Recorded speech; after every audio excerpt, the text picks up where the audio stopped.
Good evening, ladies and gentlemen. My name is Councillor Marcus Andrews. Welcome to the Audit and Governance Committee meeting for Thursday, the 30th of May, 2024. Can I now pass over to the Democratic Services Officer for the housekeeping rules? Thank you. Please note this meeting is being recorded by the Council for live broadcast and will be published on the Council website for a minimum of 6 months. The meeting may also be recorded or streamed for live or subsequent broadcast by members of the public, although ultimate discretion in this matter lies with the Chair. For those in the room, please note if the fire alarm sounds, please exit the building by way of the nearest available signed fire exit route and make your way to the assembly point in the front car park of this building. Finally, please ensure background noise is kept to a minimum and mobile phones and other devices are turned off or switched to silent for the duration of the meeting. For those in the room, this includes turning off microphones and turning the volume down completely on your laptops. Thank you. Okay, moving on. Item 1, apologies. Do we have any apologies this evening? Thank you. We have apologies from Councillor John Beasley and Councillor Brian Castle, and also from the leader, Councillor Vicky Slade, and the portfolio holder, Councillor Mike Cox.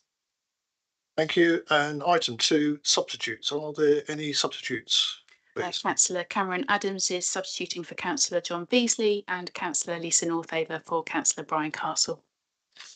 Thank you for that. And at this juncture, I would welcome Councillor Mike Tarling, who's joined the committee in the rotation of committee places. Moving on now to item 3, the election of the chair for 2024-25. At this juncture, I need to pass over to the vice chair to deal with nominations and any ballot which may be necessary. So, Councillor Connolly. Okay, are there any nominations for chair? I'd like to nominate Councillor Marcus Andrews for chair, please. Are there any proposing to second? Thank you. Yes, I'd like to second Councillor Andrews. Okay, Councillor Andrews is nominated. Are there any other nominations for chair? Okay, I think Councillor Andrews is chair. Thank you for that. Item 4 on the agenda is the election of vice chair. So similar sort of process. Can I ask, are there any nominations for the appointment of vice chair for this committee, please? I've got Councillor Claire Waite indicating first. I'd like to nominate Councillor Eleanor Connolly, please. She's done a wonderful job last year. Okay, thank you for that. Any seconder for that, please? I'll second that nomination. Thank you, Councillor Rich Herod. Any other nominations for vice chair? No indication. So, in the absence of a second proposal and seconder, you are duly reappointed as vice chair. Thank you. Item 5 on the agenda is declarations of interest. Have there been any declarations of interest, please? We've not received any in advance of the meeting. If members can indicate if they need to make a declaration now. Yes, is there anything on the agenda that you feel that you've got a conflict of interest? Please mention it. No indication, so we can move on now. Item 6, confirmation of minutes. The minutes of the last meeting, which was held on the 11th of April, have been circulated with the agenda. Can I have somebody propose the acceptance of the minutes, please?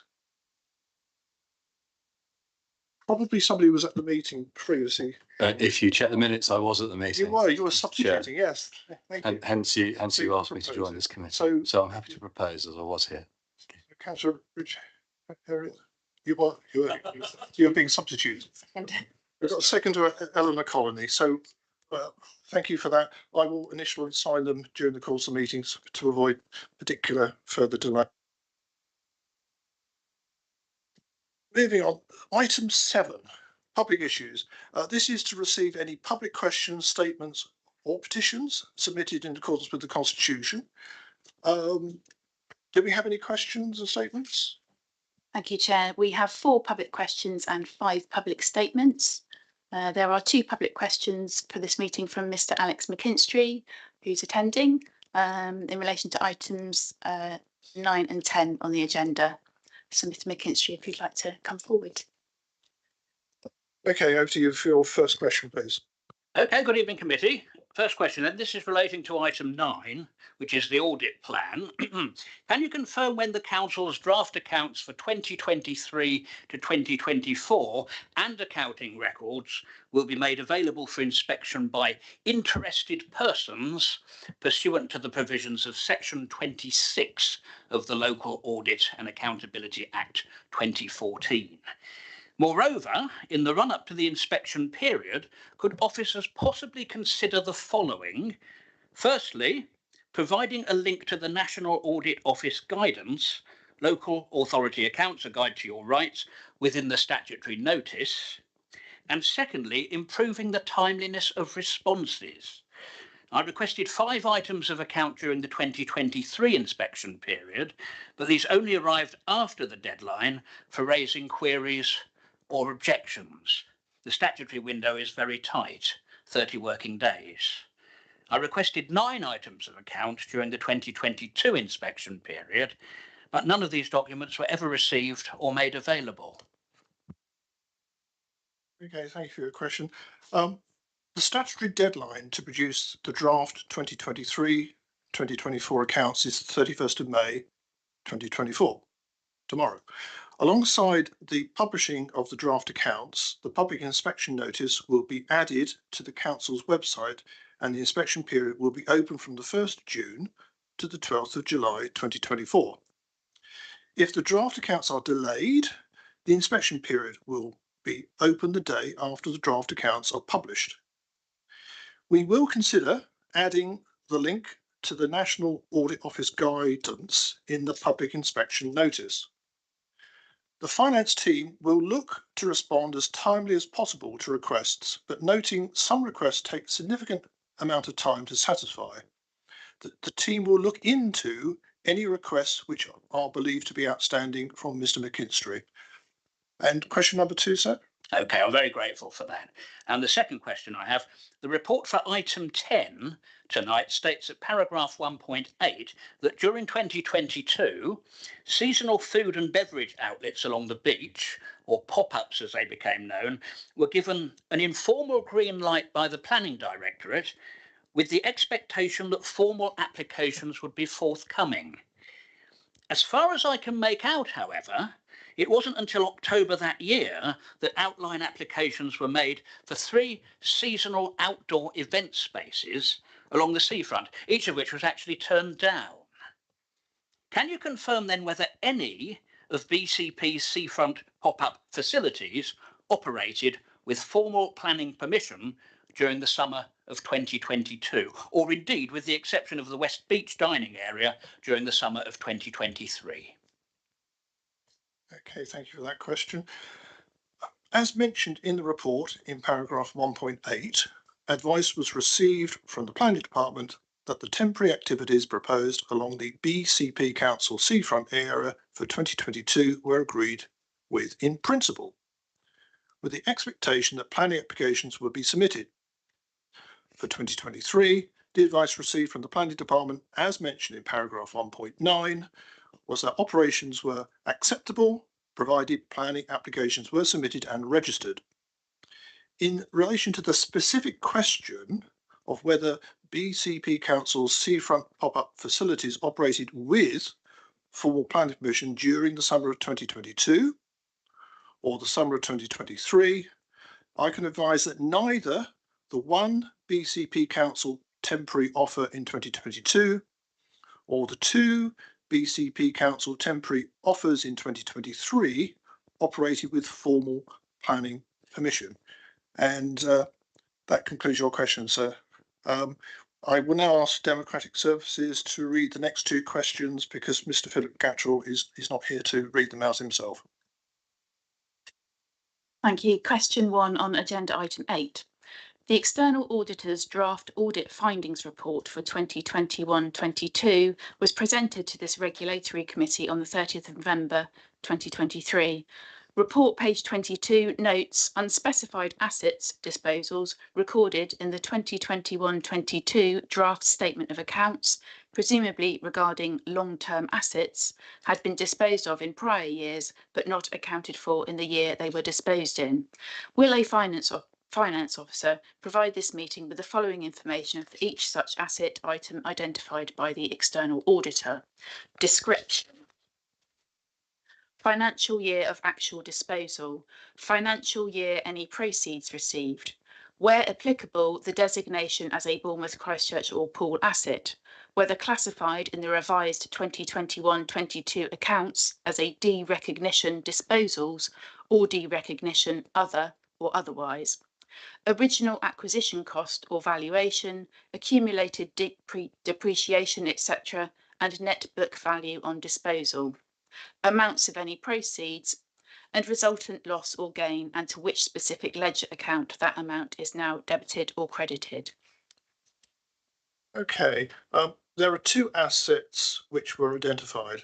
So asset number one, and I'll go through it with effectively the question and then the response. So the description, okay, it was the A338 Wessex Fields Link land.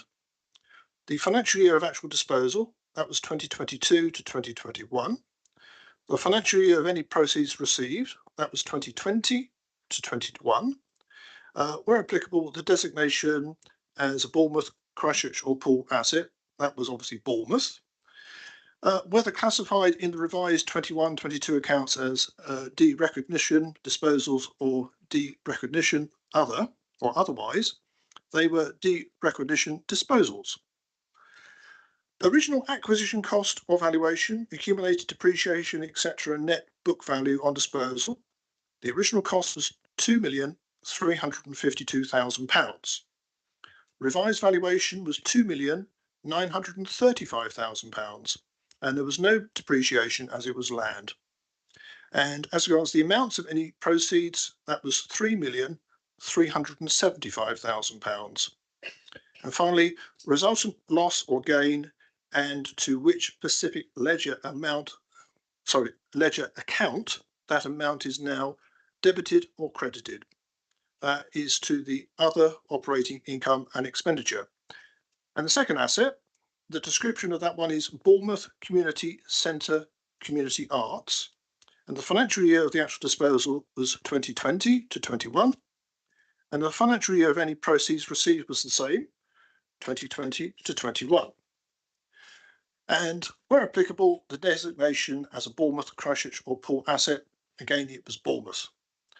Whether classified in the revised 2021-22 accounts as derecognition disposals or derecognition or other or otherwise, it was derecognition disposals. Original acquisition cost or valuation, accumulated depreciation, etc., net book value on disposals. It was revalued at £290,000 with a £3,590 in depreciation of £286,410, and the historic cost was £129,775, and the amount of any proceeds was £49,500. And finally, the resultant loss or gain, and to which specific ledger account that amount is now debited or credited, that went to the other operating income and expenditure. And question number two from the same gentleman. Question number two, also on agenda item 8. My two public statements to this committee on the 11th of April 2024 are reproduced in the minutes but are not formatted as submitted, thus rendering them practically incomprehensible. Regarding the first of those previous statements, the identified 722,000 discrepancy regarding the 2021-22 draft accounts is included on page 45 of the external auditor's adjustments dated the 21st of May 2024 presented to this meeting, although not shown in the previous draft audit findings report presented on the 30th of November 2023. In the absence of mention in the auditor's findings, will the Director of Finance or their deputy explain the cause and its effect in monetary amount on each specified 2021-22 ledger account regarding the identified prior year discrepancy of £2,305,339 relating to 2020-21 adjusted in 2021-22. Assuming external auditors' consent, will the Director or Deputy amend the published 2022-23 draft accounts note by inserting as restated over the 2021-22 comparative column and correcting the identified 2021-22 comparative addition errors? Thank you for that. We are unable to decipher the actual question being asked, and where the figure of £2,305,339 appears. We have no plans to adjust the draft 2022-23 accounts at this time. And that concludes the actual questions. We have a series of public statements. There is public statement number 1 from Mr. Philip Gattrell on agenda items 8 and 9, and they will be read out by the Democratic Services Officer. Thank you. Local Audit and Accountability Act 2014 and Registered Local Government Electors' Rights regarding Council Annual Draft Accounts. Subsection 26(1). During an external audit, anyone may inspect the relevant accounting records and documents and make copies. 26(2). The auditor must give local electors or their representatives opportunity to question auditor about the accounting records. Section 27. Local electors can object to auditor regarding certain matters. Accounts and Audit Regulations 2015. Information must be made available on reasonable notice at all reasonable times under Regulation 14 and within the public inspection period of Regulation 15, thus ensuring the auditor's response to electors. During the 2021 Moss case decision, there are officer failures to provide information in time or at all. Information requests therefore require submission as soon as possible with officer commitment to timescale fulfilment on council premises or electronically, thereby avoiding local electors' current experience where earlier years' information remains outstanding. Okay, thank you for that. We now have 2 public statements from Mr. Ian Redman. He's also unable to be here. So again, can Democratic Services read out those statements, please? So statement number 1. Thank you. Agenda item 6, confirmation of minutes. To quote Councillor Slade, this administration will be based on the solid foundations of openness, transparency, accountability, honesty and integrity. The council will be welcoming to everyone with decisions that are explained, questions answered, a place where challenge and scrutiny is embraced and encouraged. And yet 2 public statements submitted to the last meeting clearly referencing agenda items were not allowed, and many of the answers to residents' questions are nonsensical or misleading. Internal governance say customer satisfaction can be judged not by asking the customer for actual feedback, but by the number of internal reviews requested. When it is suggested BCP follow best practice and publish all FOI requests on their website, the answer in effect is the computer says no. If BCP wanted to, it could publish all FOI requests without a new system. And statement 2 is on agenda item 8. Grant Thornton were made aware of concerns about Bounce Back Challenge Fund grants but took no action and have not reported on the scheme. On the 28th of May 2024, a first Gazette notice for compulsory strike-off was issued against Adventure Is Out There 365 Limited for not filing their annual accounts. Virtually everybody said a £70,000 grant for the Lagoon Water Park was a waste of taxpayers' money, but it was continuously defended by Nigel Stannard, Adam Richins and Graham Farrant. If it is not the external auditor who checks the checker. Thank you for that. There are now 2 public statements which Mr. Alex McKinstry, who's still with us there, on agenda item 10. So, Mr. McKinstry, your first public statement, please. Okay.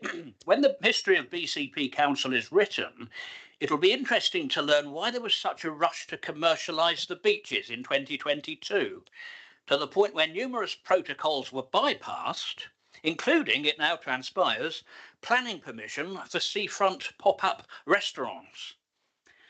These were structures on land that stood for more than 28 days, and as such they required formal planning consent under section 57 of the Town and Country Planning Act 1990. These structures also stood in high-risk flood zone 3 as defined by the Environment Agency, and thus required flood risk assessments under paragraph 173 of the National Planning Policy Framework. The Council should lead by example and act lawfully. This lack of planning consent was a significant governance failing, therefore, and ought to have been included in the audit report on seafront activities presented to this committee on the 26th of October 2023. Turning to the commercialisation of beaches generally, it's hard to see how such a policy can flourish, given that most pop-up restaurants to date have been on Bournemouth's beaches, and as such they conflict with CS31 of the Bournemouth Core Strategy from 2012. The local planning authority will refuse planning permission for development that results in the loss of public and private open spaces which contribute to the recreational value of an area. The exception is where such land is surplus and the benefits arising from development outweigh the loss. And one can hardly posit that large areas of Bournemouth's beaches at the height of summer are surplus. Similar restrictions would be imposed by NE7 of the draft BCP local plan. I'll be genuinely keen to see, therefore, how this commercialisation can be accommodated within the glare of the aforementioned planning strategies. Thank you for that. What I would ask, because there was a lot of information and lots of facts and figures there, if Democratic Services could circulate the questions and the answers and the statements to the committee members and the independent members as well, so that they are fully acquainted with the information. They may have taken some notes. It would be nice to have the actual information in black and white. So that concludes questions, public statements. We now move on to item 8 on the agenda, the external audit for 2021-22, ISA 260, the audit findings report and statement of accounts for 2021-22. And I think Matt Filmer is here.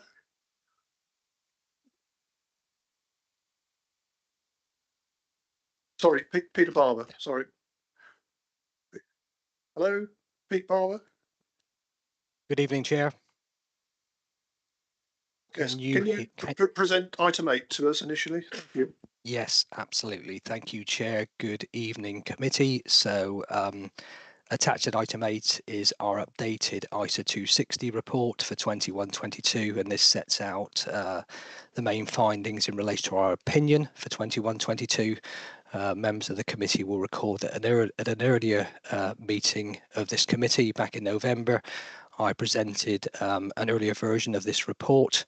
At that juncture, I explained that our work was substantially complete, but there was one substantive item outstanding, which was in respect of the letter of assurance from the auditor of Dorset Pension Fund in respect of the IS 19 pension fund liability. Pleased to be able to report that that letter was received from the auditors of Dorset Pension Fund in late April, with a supplementary email provided in early May, providing further clarity over some of the assurances provided in the initial communication. We have now considered those responses and have undertaken a series of follow-up audit procedures in response to their comments. That work is now complete, and the main substantive issue arising from that work is in respect of the pension fund liability, and this is set out on page 33 of your pack. Specifically, the work by Deloitte at Dorset Pension Fund did identify an £8 million understatement of Dorset Pension Fund assets at the 31st of March 2022, of which BCP's share was approximately 2.8 million. So essentially that has resulted in your pension liability being overstated by that amount in the bottom of your balance sheet. Given the size of the overstatement of that liability, management have decided not to adjust in the updated financial statements that you have in front of you today. and given the materiality to which we work, we concur with that judgment. So that is the substantive item that was outstanding. There were some other smaller elements of work that we needed to conclude in addition to that. Those I'm pleased to have a report of all now been completed as well. There are no other significant issues emerging since that November report that I need to bring to your attention. Suffice to say that the pension fund issue that I've just mentioned and other non-material changes are all set out in detail in Appendix C, along with those communicated back in November.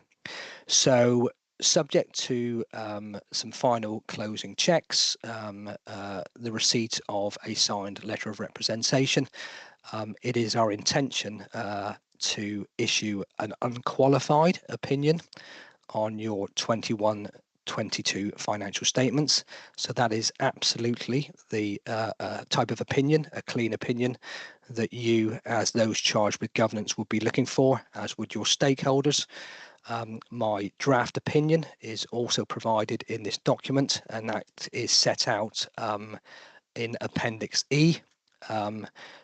You will see on page 77 of your papers, within that draft opinion, I am being very explicit about that opinion being unqualified, but I'm also required to report on value for money arrangements, and you will see that I am reporting within that opinion the significant weaknesses in value for money arrangements for 21-22 that were reported in our separate auditor's annual report that was presented to this committee back in September 2023.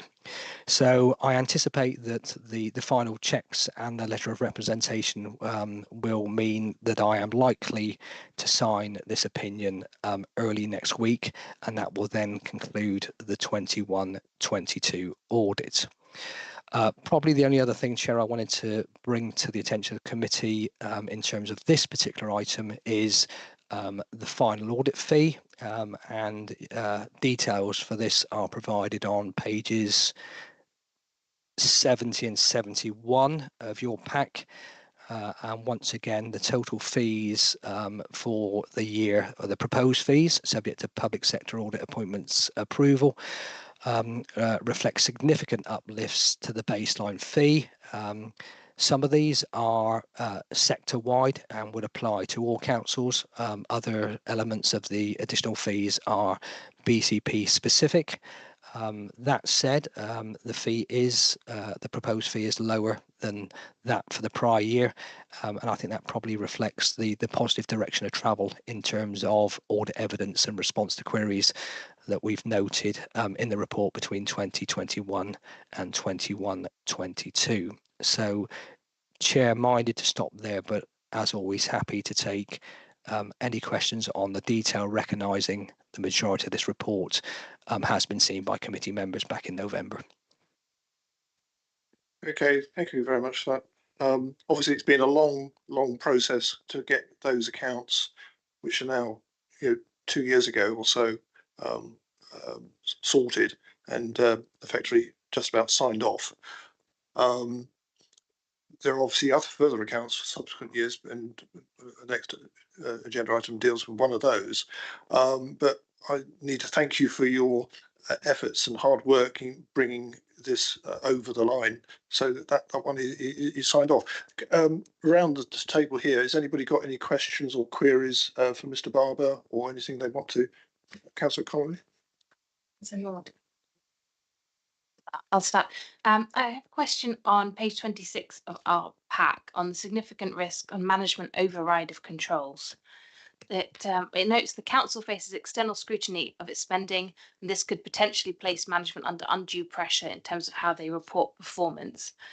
Could you talk a little bit about to what extent that applies more to BCP than to other local authorities? Why that wouldn't be applicable in other cases as well? Is there anything specific about BCP that calls that as a significant risk? Thank you. Through you, Chair, if I may. Oh, I can't hear you. Can you hear me? Have we lost the connection?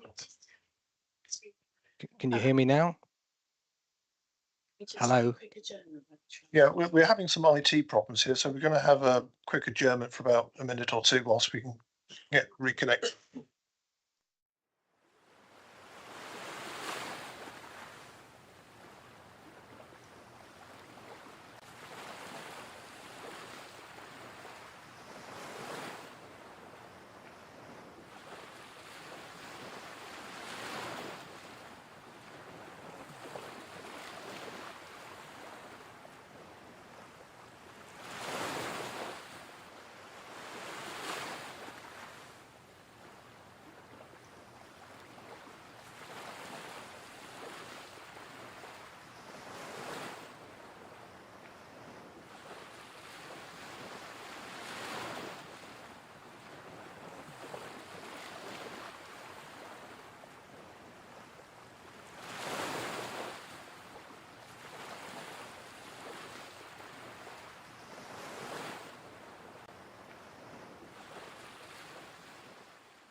Okay, we're back.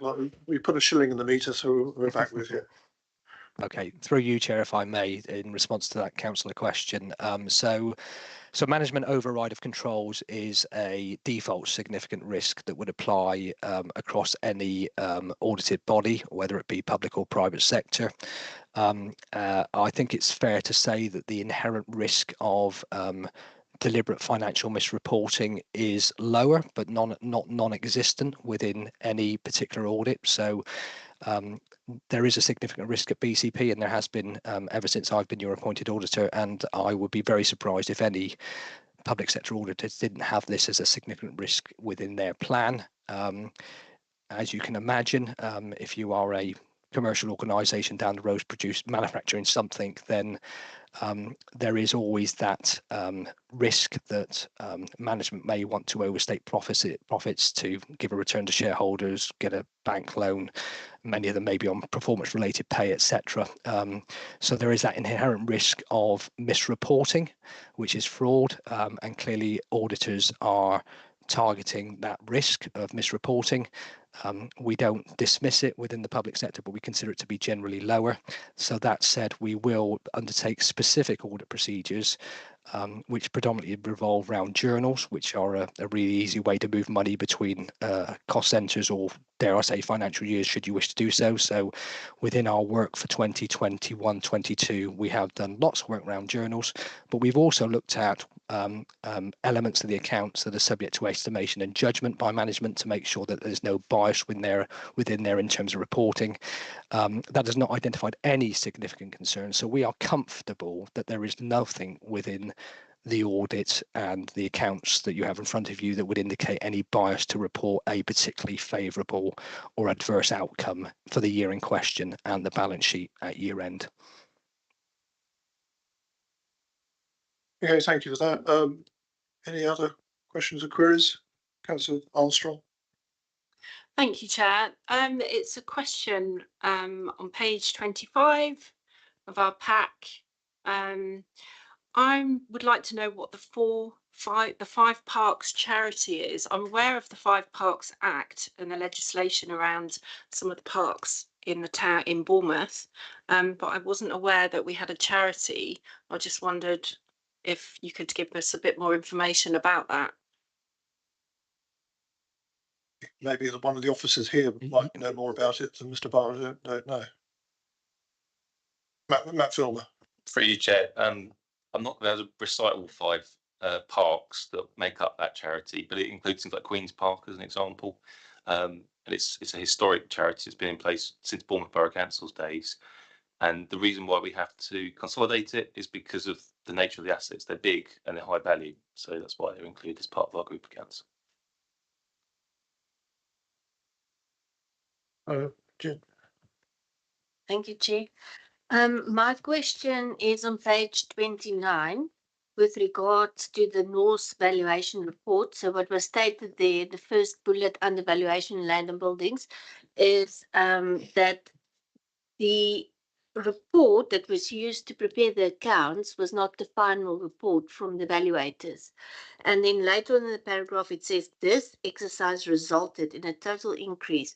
So my question is just this exercise, is it an exercise that auditors did, or did BCP go back and do a whole reconciliation as you picked up an error? Did they do a whole reconciliation? The error of 5.986, is this the only error? Is it extrapolated? Is it once off? So I just want to determine how big is this issue and should we be concerned? I hope it makes sense. Ms. Barber, is I think page 29. I don't know whether you've got any comment to make on that. Yes, Chair. So, so my recollection of this, and it is some time ago, is that in producing the accounts, the council did use an earlier version of the valuation report. And we were clearly furnished with the final version, and there were some small differences. I mean, 6 million isn't small, but in the scheme of the total value of the assets within the council, there was that small difference that was picked up in our audit. And when we went back to officers, they acknowledged that, and clearly the revised accounts now reflect those updated valuations. Okay, thank you for that. I've got a question myself. Basically, obviously, this is dealing with 2021-22 accounts, and obviously the next item on the agenda is jumping on to 2023-24 accounts. Because nobody else has asked the question, what's happening to the accounts for the year in between 2022 to 2023? Can you update us on that one, please? Yeah, happy to do that, Chair. So committee members will be aware that at previous meetings we have discussed the backstop, which is a national initiative that aims to address the backlog that's existed within the sector. So just as 22-23 audit has not commenced at BCP, there are a large number of other councils, predominantly upper tier, but across all sizes of public sector audit that have had one or more years accounts outstanding, and in order to address the backlog, a proposal has been put forward to enable auditors in conjunction with councils to backstop prior audits and make an earlier start on 23-24 audits and beyond. As a result of the election being called, the proposed update to the code that was to be laid before Parliament will no longer happen this side of the election. And also there needs to be amendments to the accounts and audit regs. That's secondary legislation, but that also needs to go through Parliament. But clearly there is no time for either of those two things to happen. So the changes to allow the backstop will now be deferred until after the election. We are assuming as a firm that backstop will happen. It will be delayed, but it will happen. It possibly could push back the backstop date. But given the proposal for the backstop came from the Financial Reporting Council, from the National Audit Office, we anticipate that it will happen irrespective of the election outcome. Which means that we will continue to plan on the assumption that the 22-23 accounts will be backstopped. The accounts need to be produced, and that will then enable us, subject to that parliamentary approval, to backstop them. And when I come on to present the next item and the plan for 23-24, that then, as discussed previously, will enable us to make an early start on the 23-24 audit. Thank you for that. Councillor Phipps. Thank you, Chairman. My question is to do with the transformation programme. On page 40, it talks about £2 million of the costs. They charged £2 million of transformation programme costs, we charged the HRA. And we've been advised that that won't happen again. Also, council provided you with valid justification of that decision. And I just wondered whether we could hear what the reasoning behind that was. Then still on the same subject, and I'm just going to get onto another page here. I think it's page 94, I think. Sorry, which page? Sorry. 94. 94, Okay, yeah. thank I'm just moving down. I think it's one of the appendices. It's still the transformation programme. It says following the successful implementation of local government reorganisation. Well, of course, that's a matter of opinion, but anyway, besides that, it goes on to mention that the budget, or the 2022-23 budget, is premised on the council delivering 8.7 million, although the baseline for 21-22 represents a significant delaying of the forecast benefits of the programme. And we've had a lot of this through audit and governance, of the delays and what has occurred with this programme. And it then goes on to say the key priority work stream for the council with significant activity, providing reassurance that the total of 8.7 million saving for the coming year, or 22-23, is actually achievable. So I'm just wondering, you know, my first question obviously is about the HRA, and then there appears to be potentially some doubt as to whether going forward the savings are achievable. And I just wondered if you could give us your view on that. We're 5 years down the line now in this programme. It's been delayed and delayed and delayed, and it hasn't done what it was supposed to do originally. Do you actually think it is going to be, or it is likely to be value for money? Thank you. Through you, Chair, if I may. Yeah, Can you hear me? Yep. So just picking up the first part of that question in relation to page 40. So I am conscious that, as mentioned by Councillor Phipps, the transformation programme has been running for a number of years. My understanding is that 21-22 was the first year that any element of the cost had been charged to the HRA.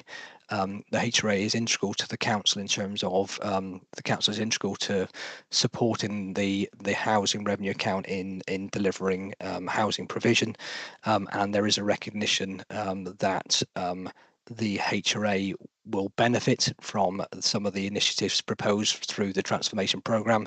So we were able to gain enough assurance in discussion with management that actually the total cost of transformation incurred in the years up to and including 21-22, the share that had been allocated to HRA was deemed to be reasonable and appropriate and proportionate.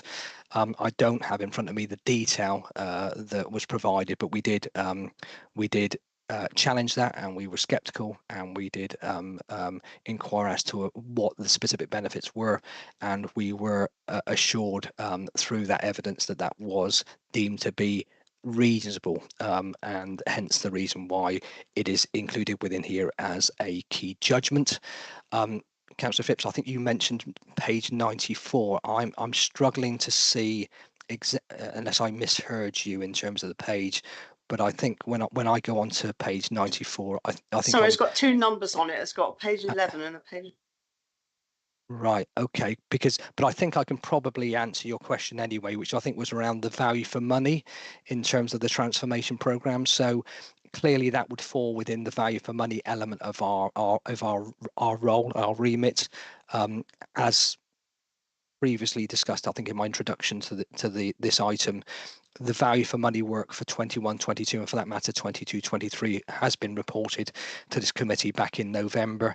We have raised observations about the delivery of the transformation programme, and from recollection, the VFM report did comment, amongst other things, on the need for clearer reporting on the benefits realisation, both financial and qualitative, in respect to the initial business plan, so that there is clear milestones about, is it delivering in a timely manner to the right quality improvements.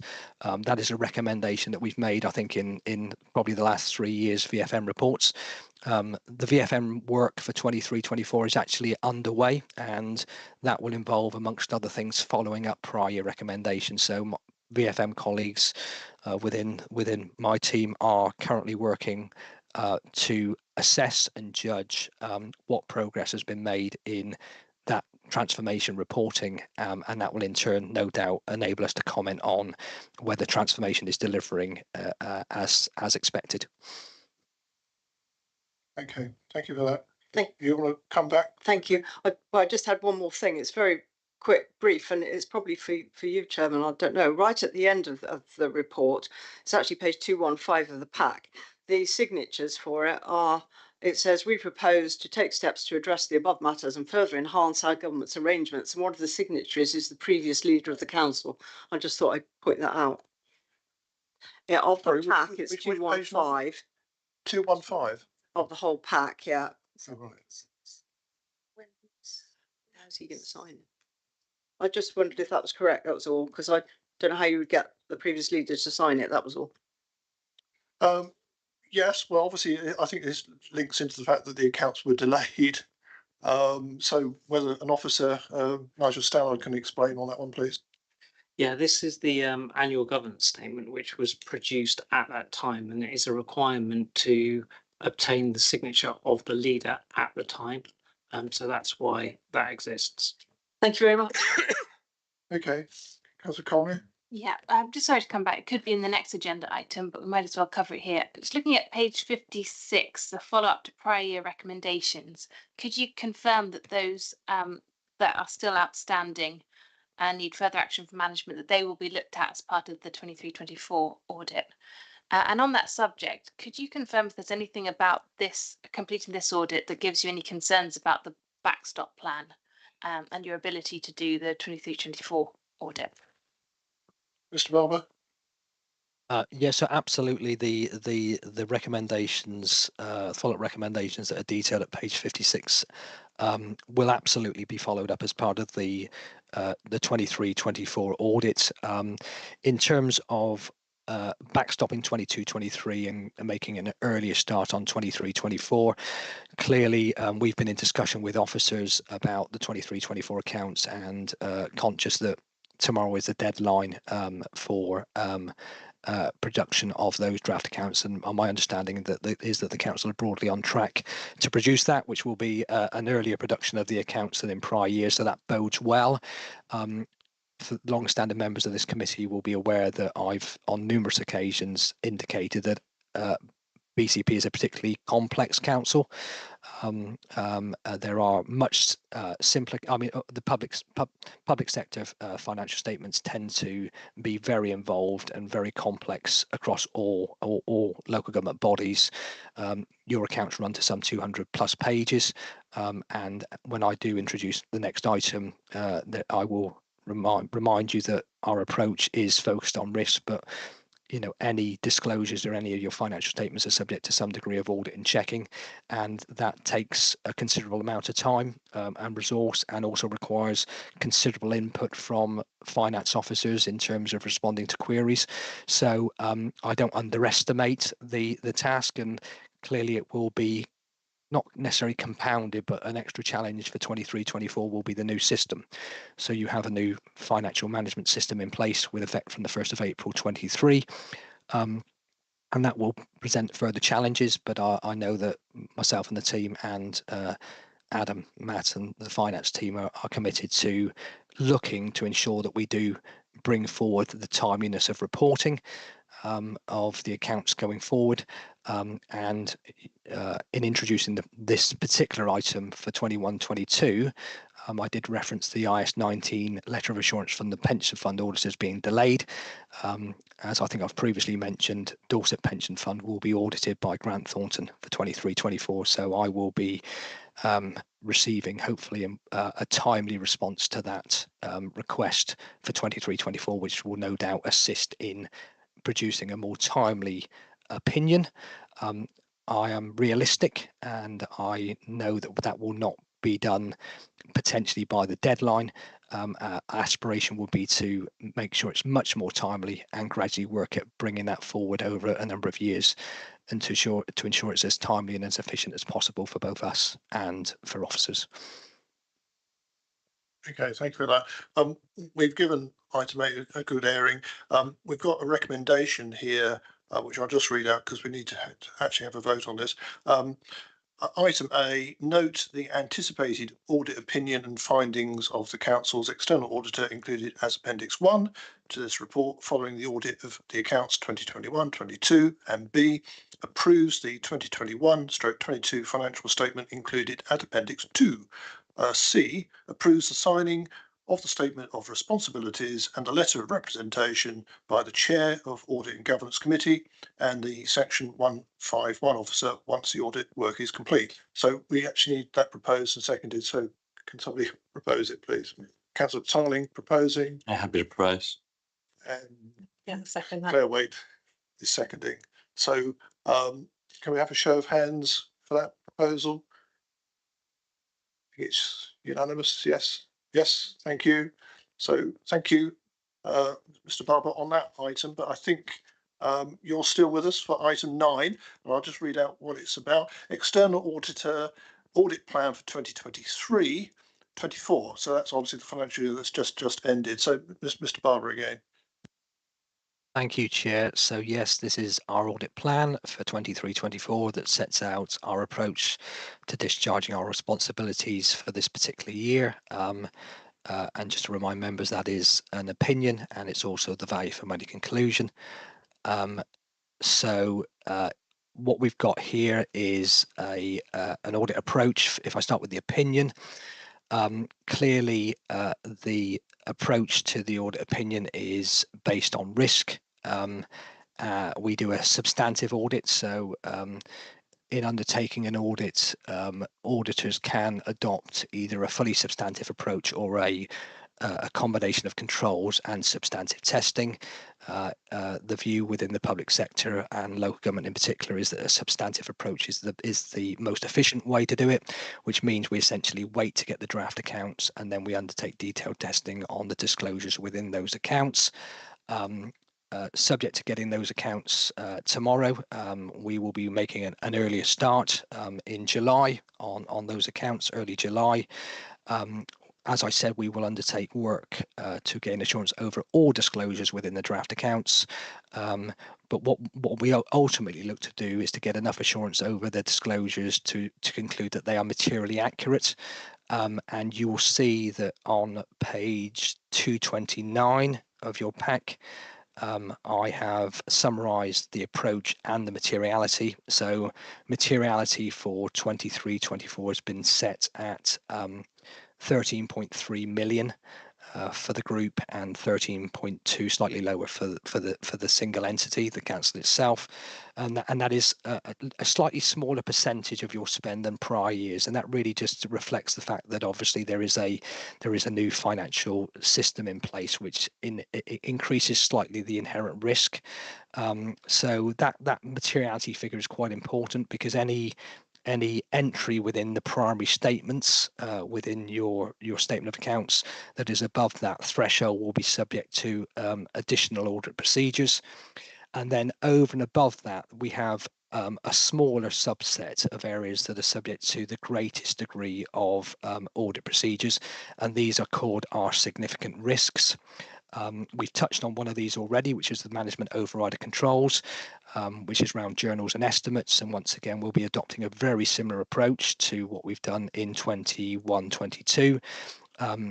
At the top of your balance sheet, you have very large value assets in the form of your land, buildings, your council dwellings, your investment properties. These are subject to a large degree of judgment and valuation. You use your own valuation experts. I use a valuation expert myself for gaining assurance over the reasonableness of what they've done, and that is subject to quite a lot of audit procedures and takes up a considerable amount of time. And once again, we'll be working with officers on that. Similarly, and also discussed earlier today, the pension fund liability at the bottom of the balance sheet, large degree of estimation based on actuarial assumptions that we challenge and review. And once again, that will be a particular area of focus. And unsurprisingly, the data migration and the new finance system, the Microsoft Dynamics 360 that you've implemented with effect from the 1st of April 23.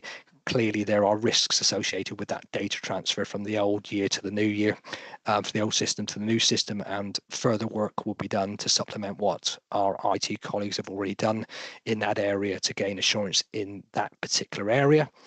One area not mentioned within the significant areas of focus in this particular part of the plan is also opening balances. So on the assumption, and in responding to the chair earlier about the backstop in 22-23, if we are backstopping 22-23 and not undertaking a full audit, then that means that we have less assurance over the opening balances, and obviously every set of accounts will have prior year comparators. Therefore, there is an assumption that for any council where any audit year is backstopped, the following year may require additional audit procedures on the part of the auditors to gain assurance over the opening balances. It's not specifically referred to in significant risks for the opinion in this plan at the moment, because until the guidance comes out, we don't know the extent of those additional procedures. Suffice to say that when that guidance is finalised and we've reflected on it, if there is anything else we need to do on opening balances, I will ensure that that is communicated to this committee. So that is the approach that we'll be adopting on the opinion. In terms of the secondary area, value for money, and I know that we've touched on this already through some of the questions from councillors, value for money remains an area of work that is based on the current NAO code, which is the 3 areas of financial sustainability, governance, and the 3 E's. And as set out on page 247 and 248 of your paper pack, this will focus, unsurprisingly, on some of the areas of criticism and concern from prior years. It will cover all the 3 areas in detail, but it will focus on those areas that have been raised in prior year reports. As previously mentioned, that VFM work is already underway, and meetings have already taken place with officers and with councillors for that matter, and that is supplementing some of the work that's already been undertaken in terms of review of documentation. So we are confident that we can get that work undertaken in the next few months, and we are very much hoping that the VFM work for 23-24 will be reported over the summer, so that you have those findings in a timely manner. So probably the only other thing in terms of this plan, Chair, that I wanted to cover is finally the fee.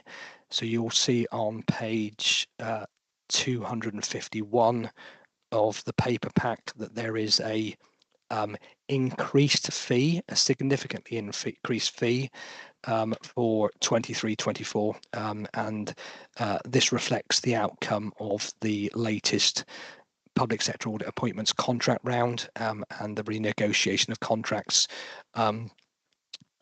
with the main firm providers, and essentially reflects the significant increase in what we need to do to gain assurance, and clearly that is something that we're trying to manage in terms of the impact that also has on your finance team as part of this year's audit process. So we'll stop there, Chair, but happy to take any questions on the plan.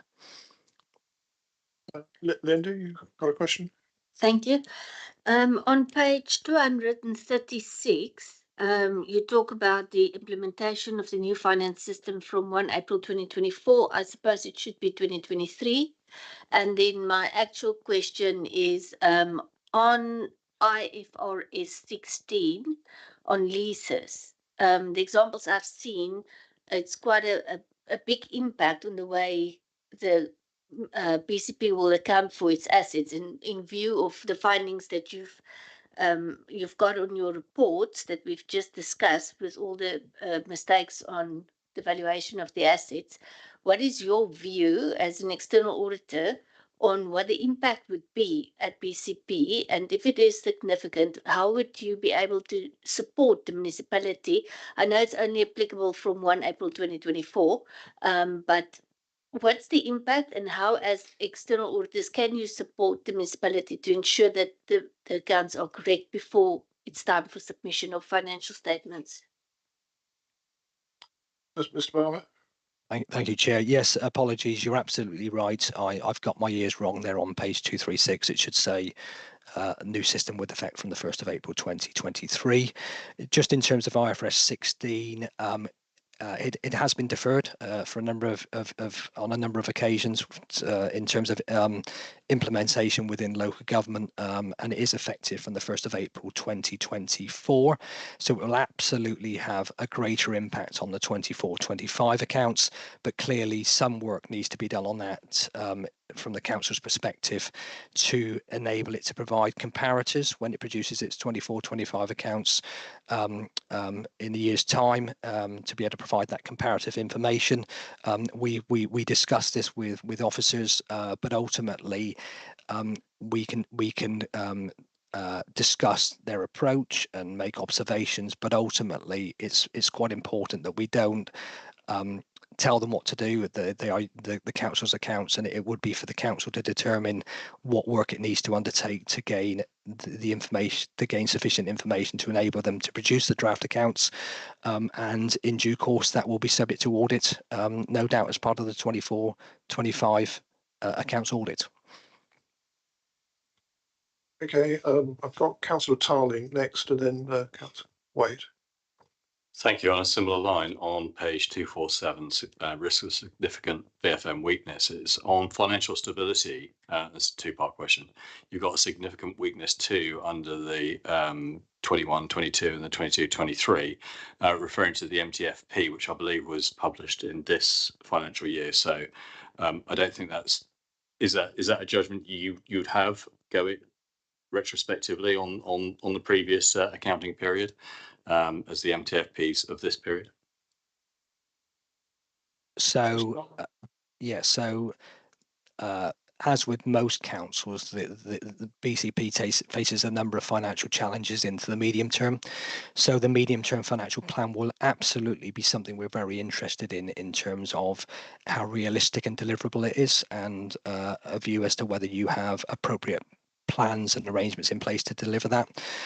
So as part of the VFM work for 23-24 that is underway, we will be and are current tense looking at how the budget for 23-24 was set, but absolutely focusing in on the subsequent years into the medium term, and challenging officers as to whether this is deliverable given the health of your reserves, and in particular things like the DSG deficit, which is clearly separated out within your reserves at the moment given the statutory override, but is significant in terms of its size and its direction of travel, and therefore we are looking to see how the council is managing all those competing pressures to ensure that it remains financially viable. Okay, thank you. Thank you as well. It was actually, it wasn't looking forward. It wasn't on the second column. It was on the first column, the fact that you're referring to it in the 21-22, 22-23, when it wasn't in place. And I was wondering if there was anything that you're looking to gain from the previous years when the MTFP wasn't in place. The second part of this is just related to part of the MTFP as taking a risk-based approach, and I'm quite happy for the officers, Mr. Richards, to jump in, and reduction in contingencies, in budgetary contingencies to produce the MTFP. Is that something that the audit will take into place in assessing the MTFP, or the level of risk contingency put into various different budgets? Through you, Chair, if I may. So so if I just come back on your first point first, so the issue in terms of significant weakness 2 that you've referred to in terms of the prior year, the reference to the council the continued sustainability of reserves and balances. Clearly, every year the Section 151 officer will do what they call a Section 25 report that considers the robustness and reasonableness of balances. Clearly, that is something we absolutely have regard to, but given the financial challenges at BCP, which are, dare I say, more challenging than a number of other councils, that you're not alone, but you are particularly financially challenged, then that becomes ever increasingly important, and that's what we will be doing and looking at again this year. In terms of the contingency and within the medium-term financial plan, some councils will put a contingency in, others won't. We look at it holistically in terms of whether the budget is reasonable and deliverable based on the detail that supports it and historical performance. You will often find that some councils are more explicit and they will have a contingency in there. Others will not, but it's inbuilt into some of the service budgets. And what we will do is make an overall judgment on whether we think the budget is deliverable or the medium-term financial plan is deliverable. And if we think it isn't, or we have concerns, then we will report them in our VFM findings for the year in question. Adam Richards. Chair, thank you. I suppose based on the question, I think it's probably appropriate if I made a comment in the sense that if we're looking at the work of the auditors on the value for money judgment, clearly the auditors already done a value for money report on the 21-22 and 22-23 positions of this authority, and they're set out in this document. As Pete said, he's going through and doing the 23-24 audit now. And what I would hope, and it would be a hope because I can't put words into Pete's mouth, is that they will reflect on an improvement in our financial position. We've got a balanced medium-term financial plan, and that budget and the MTFP is underpinned by appropriate levels of reserves, balances, and contingencies, with one big exception, and that big exception is the DSG. And I think we all know that that poses a significant risk to the financial sustainability of this authority. It's well documented in my Section 25 report, and as Cabinet will know, members that attend Cabinet and others that listen to Cabinet, last week we looked at an SEND report, which has, the result of that is that we have contacted DFE and Department of Health and what's it called? Department of Levelling Up Housing Communities. We contacted them, to try and seek their assistance and guidance as to how we can set that 25-26 budget, bearing in mind the sheer scale of that deficit is growing by £30 million a year. And how are we supposed to be dealing with that and cash flowing that? So that's a conversation we've already started with government. Okay, one final comeback. We'll move on.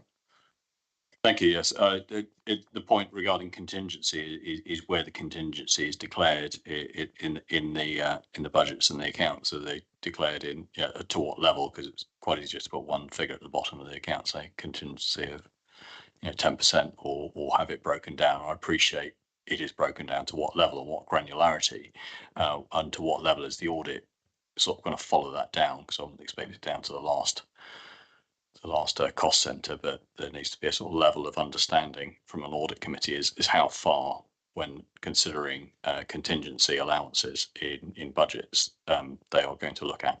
Thank you. I think from Pete's perspective, he'll take an overall judgment, particularly referring to my Section 25 report. My Section 25 report will be focused on, if you like, two levels of contingency. One is a general base budget revenue contingency of around about £2.2 million, plus we allow some specific contingencies if the £38 million worth of savings for 24-25 were not delivered, in a timely fashion.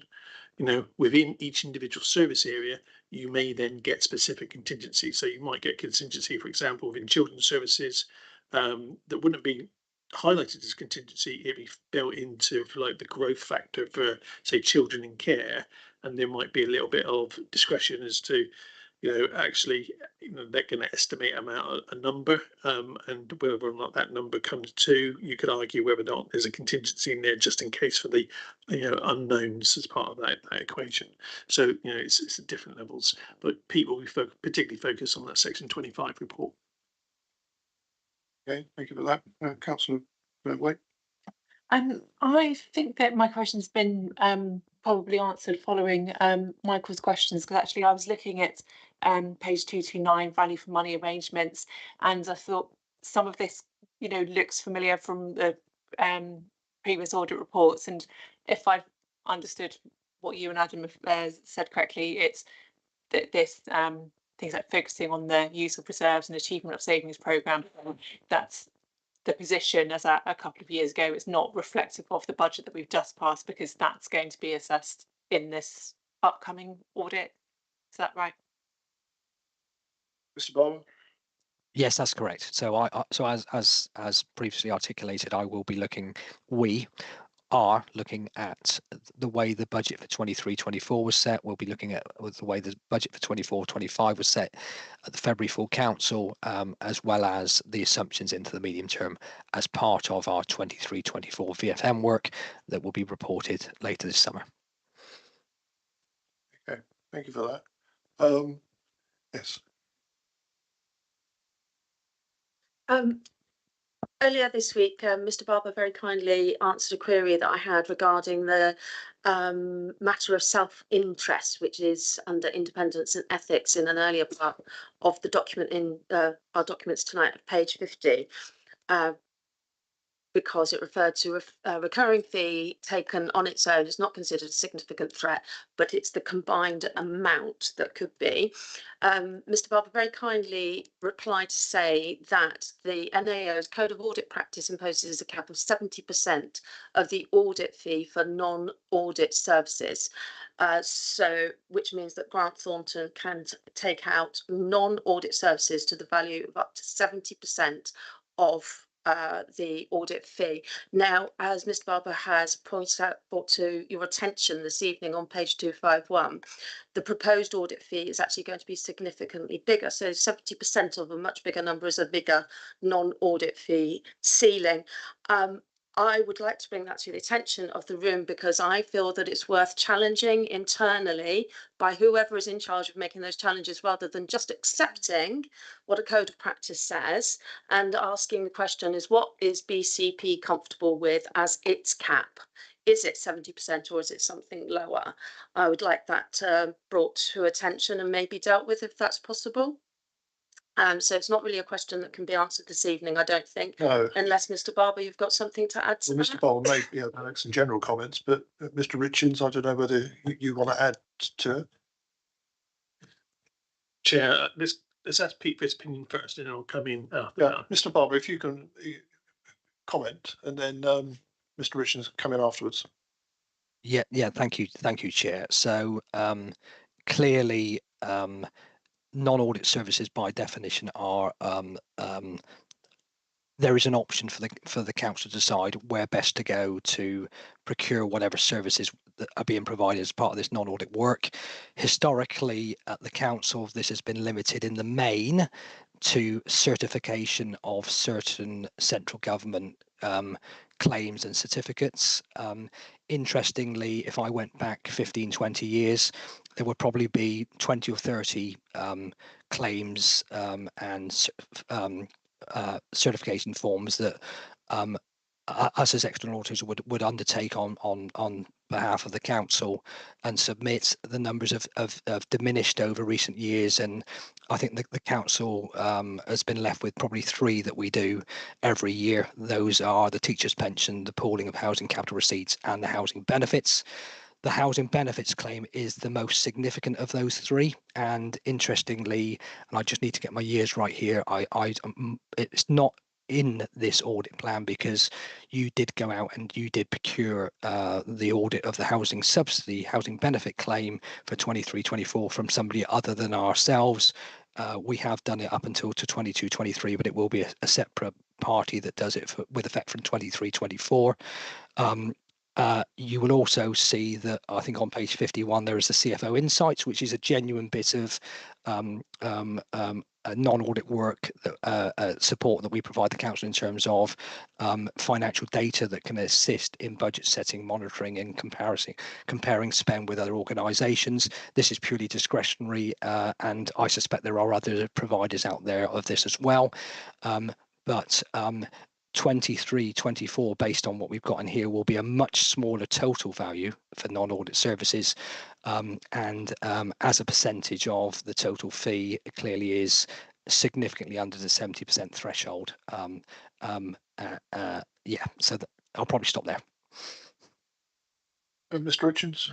Yeah, and I suppose, my comment was going to be that generally the non-audit work by Grant Thornton's is relatively small in scale, but we can take the point, we can give it some consideration and consider and challenge ourselves whether or not we should set some kind of material value going forward. But to reassure the committee, it has relatively bit minor and limited to those almost audit kind of work, grant claim forms, teachers' pensions, housing benefits in the past, but not housing benefits further because we've gone out to tender for that. So it's getting smaller, if you like, even as a percentage of a growing number. Yeah, Sam, come back if you want. Thank you. Thank you very much for your responses and for allowing me to bring that to everybody's attention. Can I now just bring you to just one more point, which is on page 258 of the packs, and it's the description of the escalation policy. Is it possible to, and it may be that there is some detail in the background to this that's just not in this pack. Is it possible to include some sort of detail that shows that at each stage that the next level of report be added? So, for example, in step 1 and step 2, that the chief executive would be copied in. At step 3, that the A&G chair would be copied in. This will help to ensure that there's awareness when something's coming up and raise the need for support should it be lacking for whatever reason, including if the specified officers happen to be out of the office, because there are specific timeframes there of 2 weeks. That's a whole person's holiday, and if they're out, who's covering? So I think some provision needs to be there, and it adds a level of transparency as well as to what's going on, and ensures that if a deadline should be missed, it is not a surprise to any of the key players in the process. So whoever's up the food chain knows that this is coming. Mr. Barber, you want to comment on that in terms of, I'm imagining possibly this step 1 to 5 is something that other local authorities do, or is this unique to us? No, so this is a additional disclosure this year in the audit plan that we're using across our whole portfolio within local government, and it really reflects the fact that the backstop that we've referred to previously is enabling, or aims to enable, both councils and auditors to catch up and make a timely start for 23-24 and beyond. But it's critical that both parties play their role in terms of you produce the accounts, I audit them, and that needs to be done in a timely manner. And therefore, you will be absolutely held to account for producing accounts in accordance with the statutory deadlines. And similarly, I need to be held account for delivering the audit in a more timely manner. And therefore, across all our portfolio, we are being more explicit about what action we will take if, and it is an if, any deadlines are not delivered to. So the accounts deadline is tomorrow, so I am very much hoping that step 1 will not be required. I won't need to write to Adam as Section 151 officer if that is missed, but if it is missed, I will, and to understand why. And then obviously this document sets out, or this page sets out the further steps I will take should those accounts still not be produced in a timely manner. As that is a standard approach that we're adopting across all our councils, and clearly, if you as a committee would like me to adopt a slightly different approach in terms of who I let know, inform at what stage, I'm happy to consider that. But as I said, I'm hoping this becomes a bit redundant should the accounts materialise tomorrow. Thank you for that. Is there any other comments or queries? Basically, on agenda item 9 is just to note the audit plan as opposed to take a formal vote and make any decision. if we're happy to note the plan, and obviously it's a continuing matter, the accounts, and Mr. Richard, you've got a deadline, and I'm sure you're going to be keeping to it. Chair, I think as we've already said, we are endeavouring to produce the accounts by the 31st of May deadline. But perhaps before we go, perhaps with your discretion, I could record my thanks to Matt and his team, because hopefully you'll appreciate the difficulty and the element of balance that's needed with regards to supporting the audit of the 21-22 and the 22-23 accounts at the same time, while drafting the 23-24 accounts, while monitoring the 24-25 accounts, while preparing the budget for the 25-26 accounts, and doing the MTFP for the 26, 27, 27 and 28 accounts. Sometimes you do get our years mixed up. Hopefully you can understand why.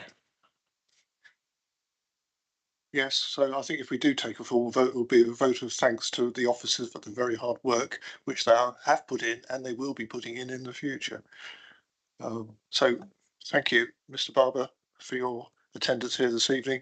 We note the report. Thank you very much. Good evening. Chair, thank you. Thank you. Moving now on to item 10 on the agenda. I'll just sort of summarise it for those listening in. Commercial operations, planning permissions approach. We have a report here that details how we dealt with legacy approaches in relationship to temporary facilities, pop-up catering. We're going to hear from the officer, but I think, could I ask us, Deputy Leader of the Council, to initially present it? Because I think one of your responsibilities is beachside services. So, Councillor Millie Earl, if you're able to sort of introduce this item, then we'll hear the actual report. Thank you, Councillor Andrews, and hello to Audit and Governance Committee. So yes, this is a report which I'm presenting because of my portfolio having seafront within it. Obviously, Councillor Cox is commercial operations, but it's quite sort of cross-cutting in the work that we do, and looking at those sort of commercial opportunities, but also at the same time the fundamental things around the beach that we all like, the fact it's a very natural environment, the fact that it's an amenity, it's free to visit, and those kind of things. So between us, we work quite closely on uses of the seafront. And I've really just written a couple of notes just to take you through the report, which has been kindly written by Amanda Barry, who is Director of Commercial Operations. But I did just want to talk a little bit about the position that we're in now and how we've come to be in that place. So this really came about after we came into administration just over a year ago. And I know that Councillor Bartlett raised some concerns around some of the sites on the seafront. In fact, many of the commercial sites on the seafront not actually having the correct planning permission in place. Obviously, it was very concerning, and we started straight away looking at what those sites were, why they were in place, what their lease arrangements were, and officers were able to identify which ones did have planning permissions and which ones didn't. I really don't want to speak to the decisions of the previous administration, but looking at the seafront strategy, there was a real commercial push, like really, I would say probably a very strong commercial push to make the seafront a diverse offering, and to really kind of maximize income streams from the seafront.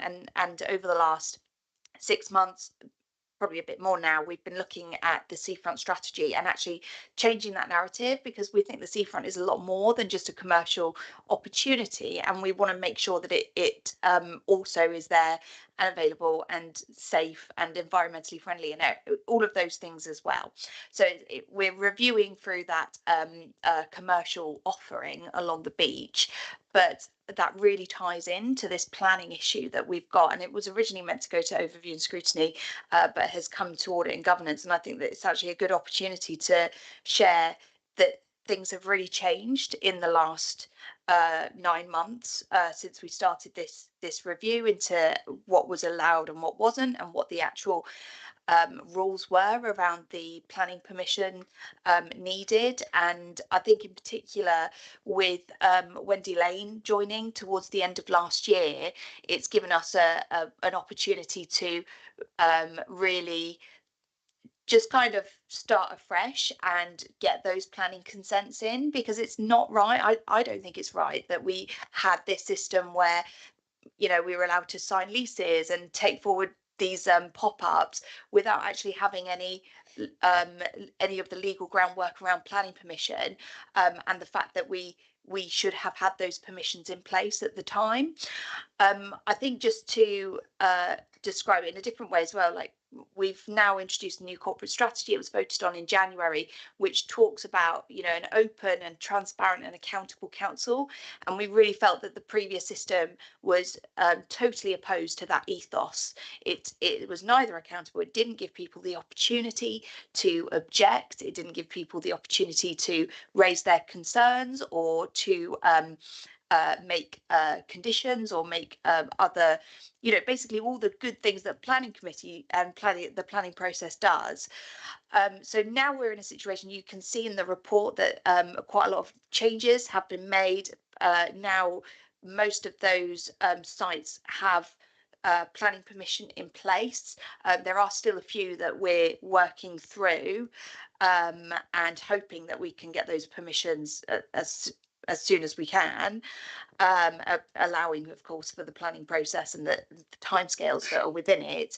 But I would also say that it's been made really clear now to officers across commercial operations and across the seafront team that everyone needs to take a little bit of responsibility for making sure that the planning consents are in place that are necessary for us to have lawful development. So that's just to give a bit more of an explanation. But I know we do have Amanda Barry, Director of Commercial Operations, and Wendy Lane, who is Director of Planning and Transport, who will be able to answer maybe a bit more in depth on the planning laws and that kind of thing. Thank you. Okay, thank you for that. Amanda Barry, it's your report. I don't know whether you want to, obviously we've got the written report, but whether you want to sort of highlight any particular paragraphs or sections there for us. Thank you, Chair.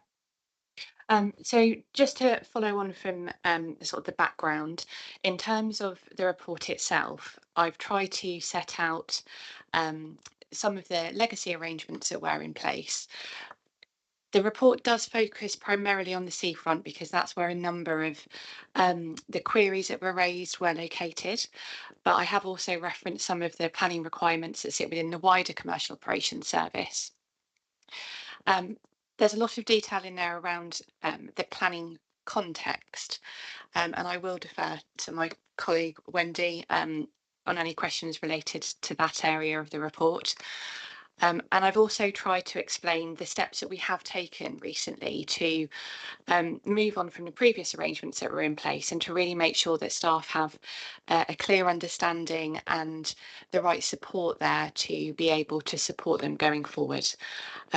But happy to take any questions and also to hear any recommendations in relation to other elements that we could do to really ensure strong and clear governance of this area going forward. Councillor Tarling with a question or statement?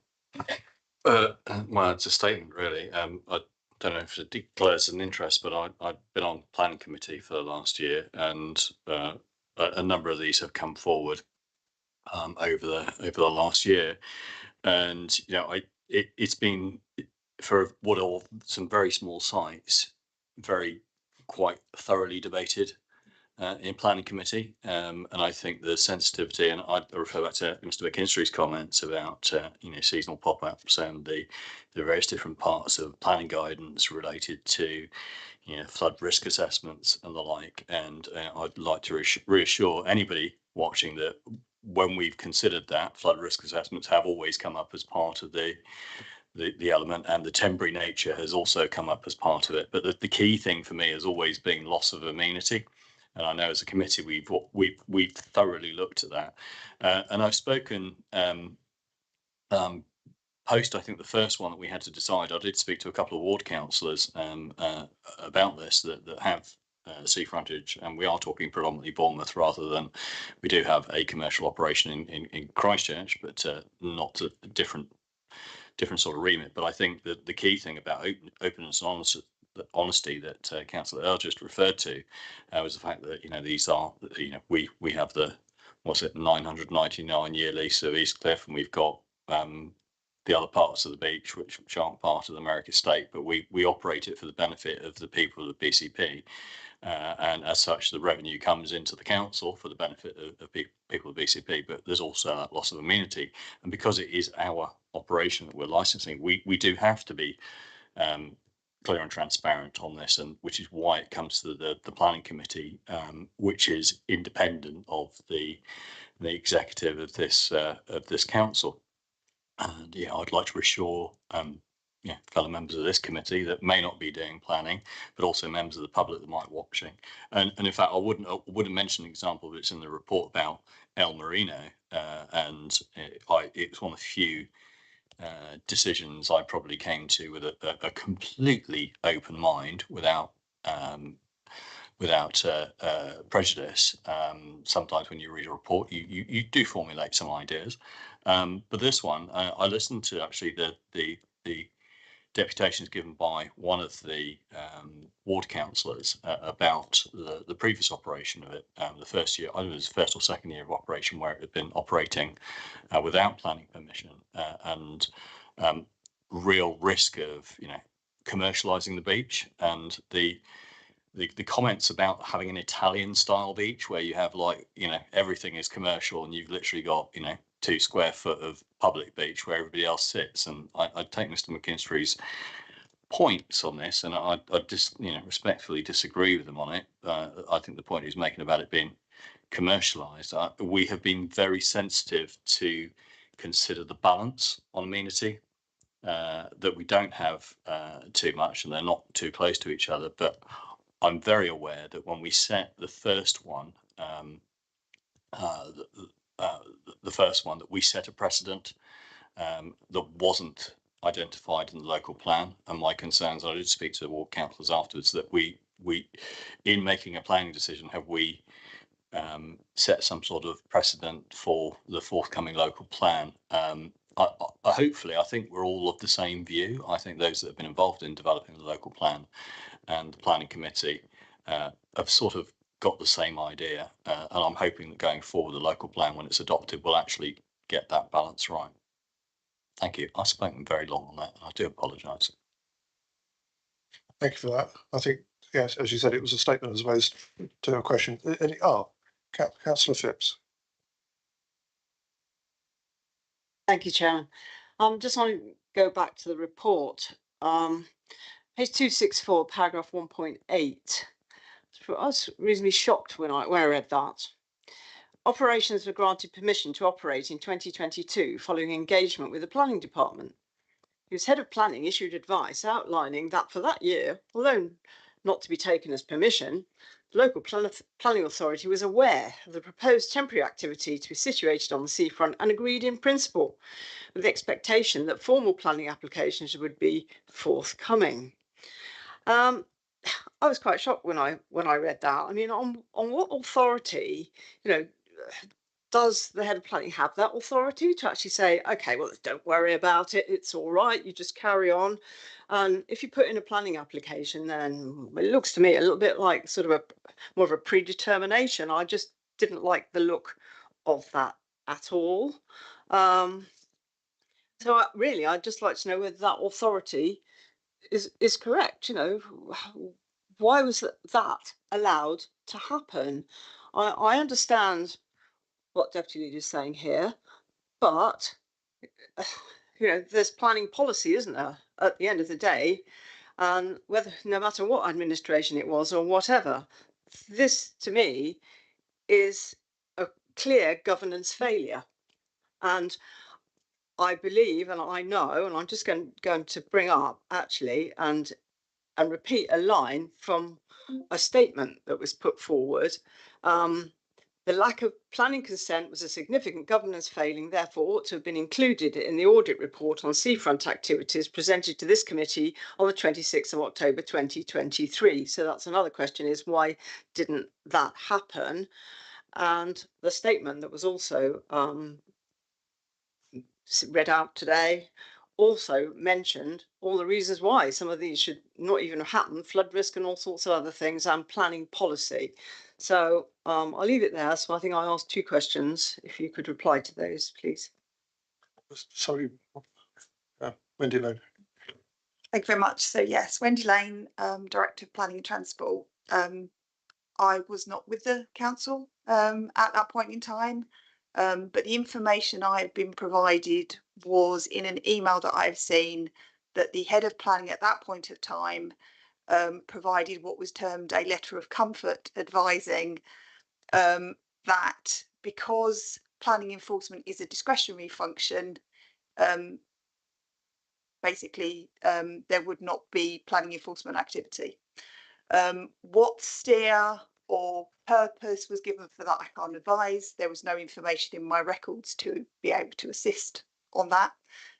It's just that I've seen the emails whereby they were sent to the seafront team saying that basically that was being provided a letter of comfort. As I say, planning enforcement is discretionary.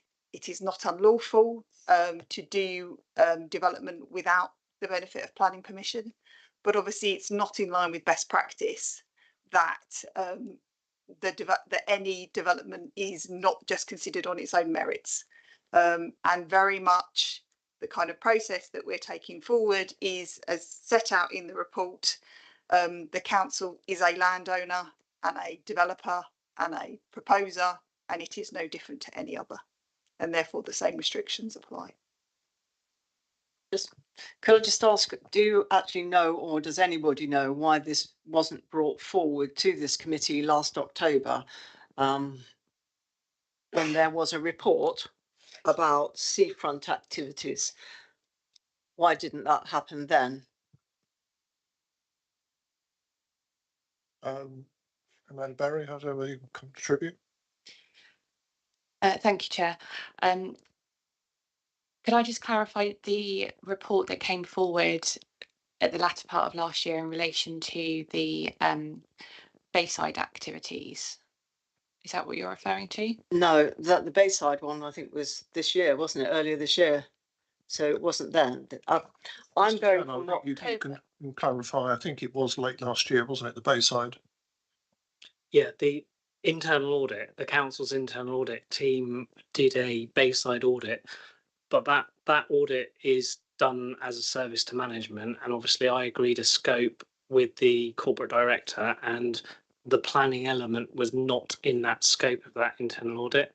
Are you referring to that internal audit, or are you, because Amanda, you did bring a sort of wider paper to audit and governance with some Bayside elements, didn't you? So I don't know what councillor is councillor. I'm referring just to what was brought forward in a statement from the general a member of the public, and that member of the public is usually pretty good and knows what came forward when. So I only picked up on it this evening. So I thought actually officers would probably know a lot more about it than me, because there was a report that would have come forward at that time. Or if it wasn't at that time, why did we never hear about it before now, basically, at any point?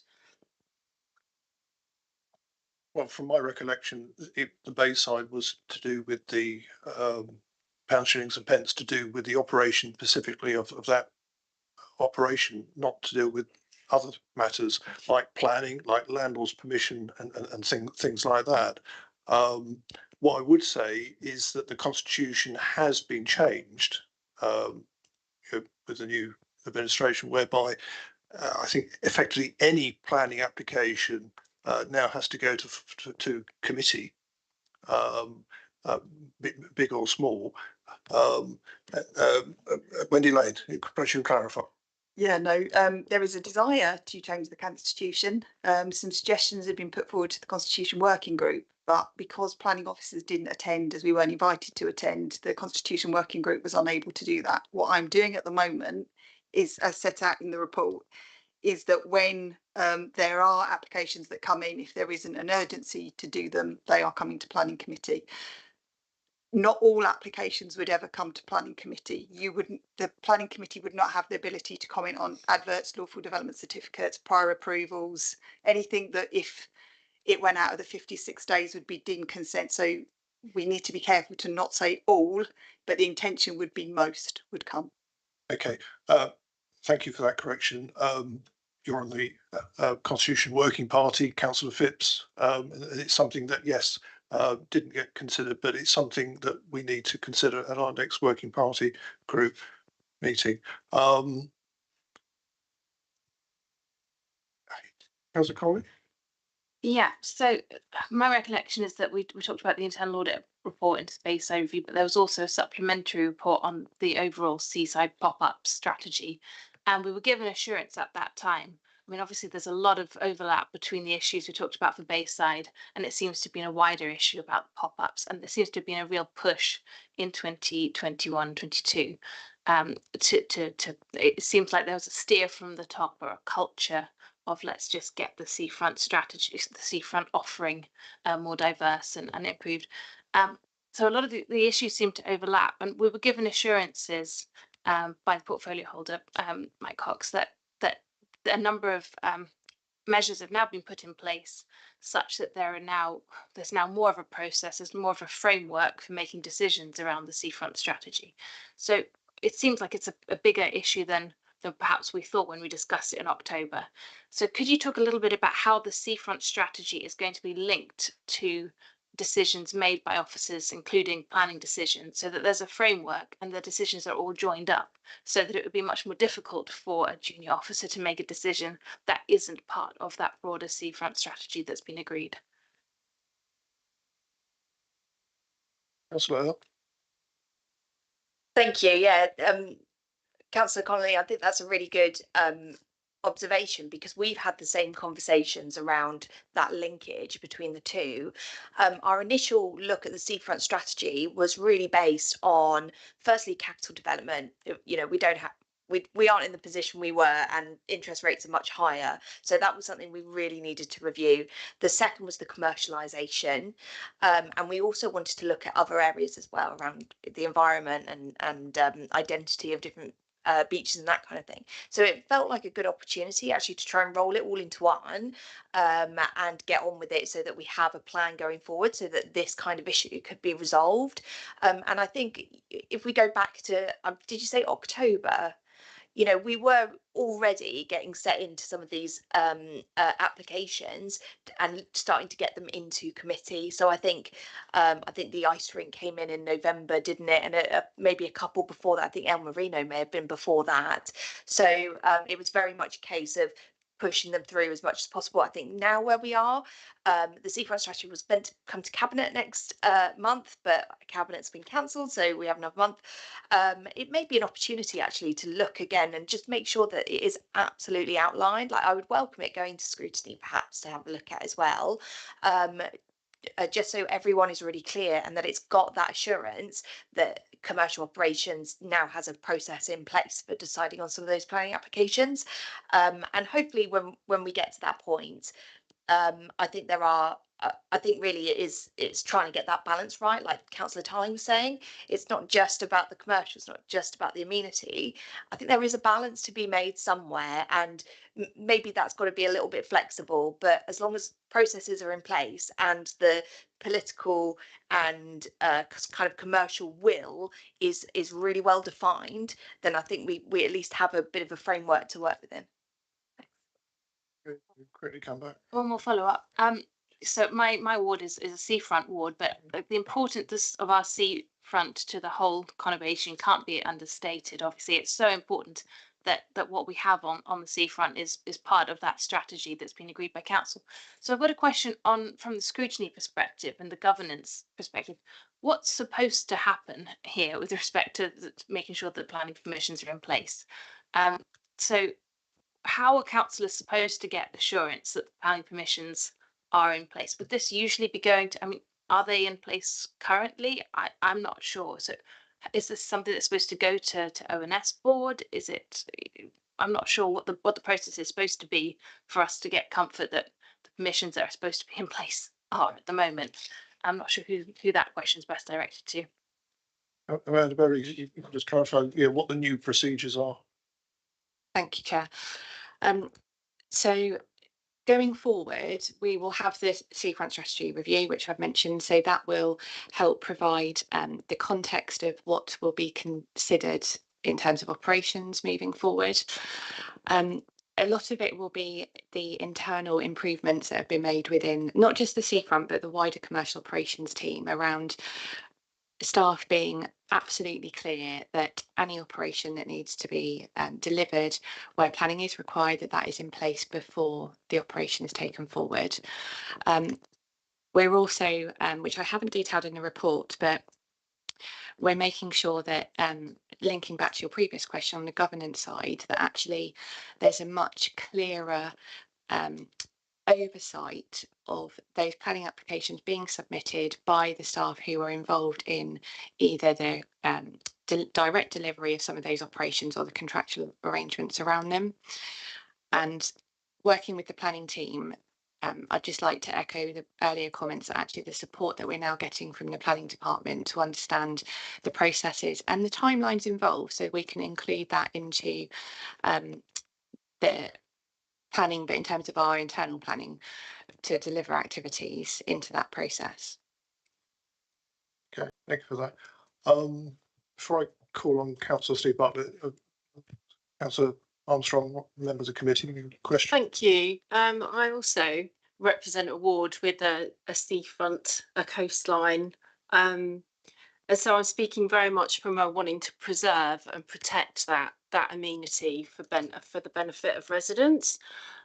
So I'm just curious to know whether there's been any form of assessment to look at what is the limit, what's the actual, the capacity for the stretches of coastline, what can they actually take in terms of looking at this from an environmental, from a sustainable, we're already identifying that there are flood risks. I think I've read in some of the reports that there wasn't sufficient power, electricity, things like that to actually sustain the numbers of pop-ups along the coastline.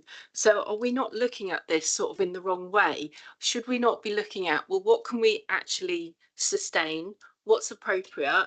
What's environmentally and, what's and what is needed in terms of for our residents to support our local economy, but also preserve the important resource that we have along the coastline, rather than just allowing people to be applying for permission? Why don't we say, right, this is what we've got and this is what we can sustain sensibly?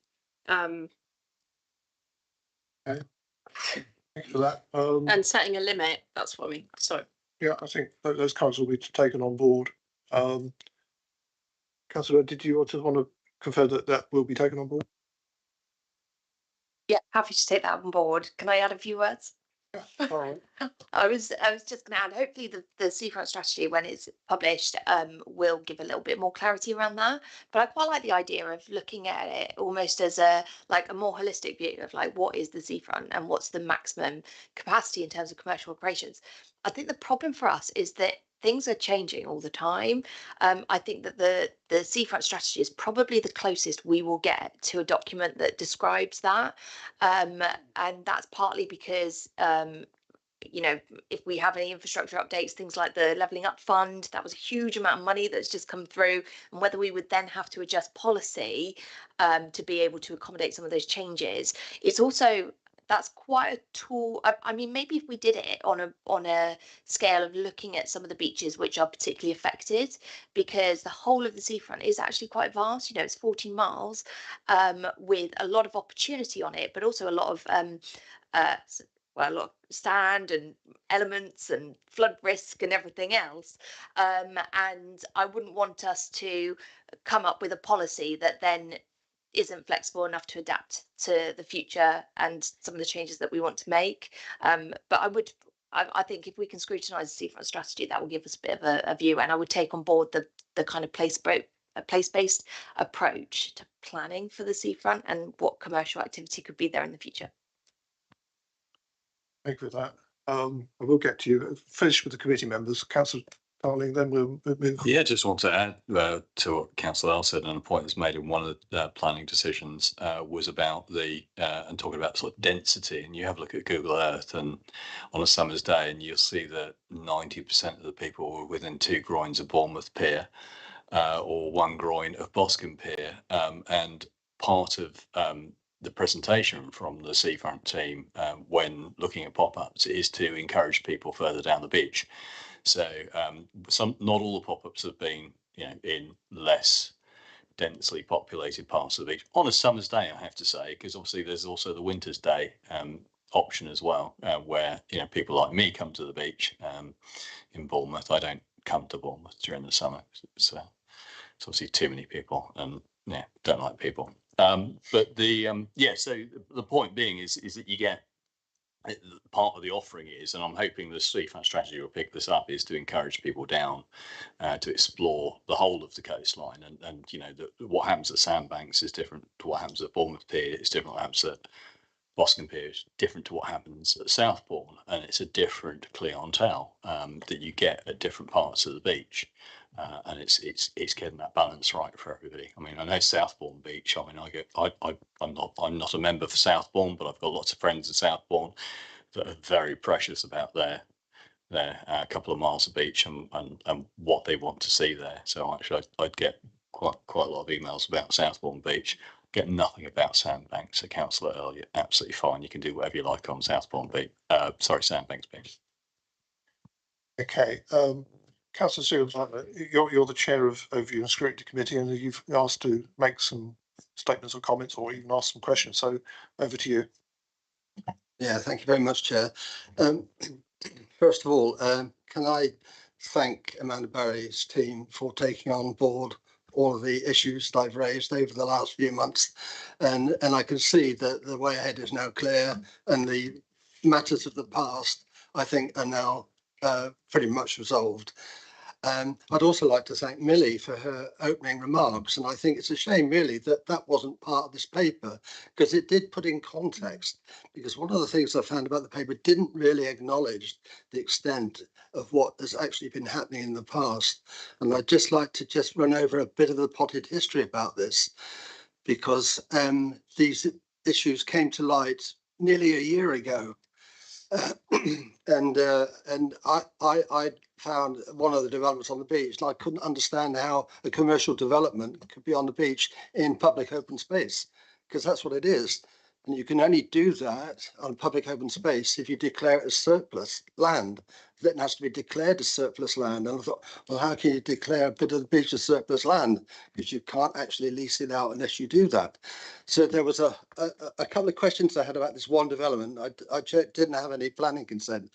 I then looked at others and others and others, and I found out virtually every single commercial operation on the seafront, and there were around 15 that I looked at. I think there was probably only one that had planning consent. And it then evolved, well, how can they possibly be operating? How can you possibly go down to the beach and set up a commercial operation without council's approval? Well, it became worse than that, because I then found out that the commercial ones were being leased by the council. It then got worse than that, because I found that some of the operations had actually applied for planning consent and they had been refused. And then the council gave them a lease after the planning consents had been approved. You couldn't make this up. Now, the extent of what I found was so big, I actually believed that there could be some stuff that I don't want to mention the word, but I was so concerned, I thought about going to the police, because I couldn't understand how a planning authority could allow such extensive operations going on the seafront, some of them operated by the council and others leased to commercial operators. How could that possibly be allowed to happen? But of course, I can understand to a point the point that was made by a head of planning there. How can the planning enforcement department possibly take enforcement action against itself, the council? So you can see, yes, you can see how people could imagine that, well, it's okay, we'll just run it, no one else can say anything. And, before you know what's happening, everything's the same way, frankly. So having unearthed all this, I did raise it with the chief executive and the leader of the council at the time. And this is nothing to do with politics. This issue goes back years and years. One of these examples went back 10 years. All right. I was so concerned about it. I did ask for advice from the monitoring officer at the time. I didn't receive it, and I haven't actually received it yet on one issue. But I was very glad that eventually we got recognition from the officers that there were real issues there, and they've taken the steps to put corrective action in place. Just to give you a bit more of the why has it taken so long to get here, Councillor Phipps, it was due to come to having pushed for a report to go to overview and scrutiny, and having done a formal report to offer to support a report to overview and scrutiny, it was due to come to us on the 2nd of April of this year, at the same time as the seafront strategy report was to come. But the monitoring officer at the time decided that was not appropriate, and it was more appropriate to withdraw those from the agenda and put this paper towards to this committee. And I agree, actually, that it became much more of a governance issue than some of the issues for over scrutiny, although there are some clear overlaps there. But now it's in front of you. You've all seen it, and I'm just a bit disappointed that this report doesn't reflect what was really going on. It focuses hugely on the detail of planning. But frankly, if you're in a commercial operations and you want to put a commercial operation on a bit of open space on the beach, I'm pretty certain you know that you've got to have a planning consent of some sort. I really can. It doesn't absolve anybody of the responsibility of making sure that that's right. But I'm glad at long last this has come to this meeting, and the issue has been confronted, the matters have been addressed, and the new beachfront strategy I think will go a long way, hopefully, to making sure that we're coordinated. We all know what we're doing, and with the rules in place, hopefully everything should now be in order. So that's all I've got to say. Thank you. Thank you. I don't know whether any of the officers want to make any immediate comment on what's been said, but as I say, it's a new broom brushing the sand away, as it were, to move on. Councillor Phipps, you can have another go. Just briefly, obviously this is very serious, isn't it? And I've just heard that, how far it goes back and what's actually gone on. And we're just asked to note this. Do not think that we ought to have something that comes back again with a further report when it's a bit further down the line and see actually what has happened about all these operations that have been operating for all this time. Are they going to continue, or some won't and some will, or what? I'd like to see what happens, basically, instead of just sitting here, oh yeah, we're the Ordnance Government Committee and it's obviously a serious governance failure and we're just going to note it and that's it. Well, obviously the new strategy hasn't been adopted yet with Cabinet, but monitoring officer, Chair, if I may, the function of this committee is assurance, and that is you need the assurance that other aspects of functioning of the council are doing what they say on the tin. So essentially what has been discussed here is kind of a framework that Councillor Earl is promoting forward of good governance going forward in this particular area and using it as an example. My proposal to this committee is that you need to find a mechanism to ensure that what you've heard today is being followed through. You've heard an offer that the seafront strategy could go to the scrutiny committee. I think Councillor Bartlett and I have already had that conversation, or we're not on a different page about that. So that is your assurance that the scrutiny function is looking in depth at listening to what you've said and your views today, feeding it into the seafront strategy before it is approved for Councillor Earl to consider as well and get the recommendations coming out of that.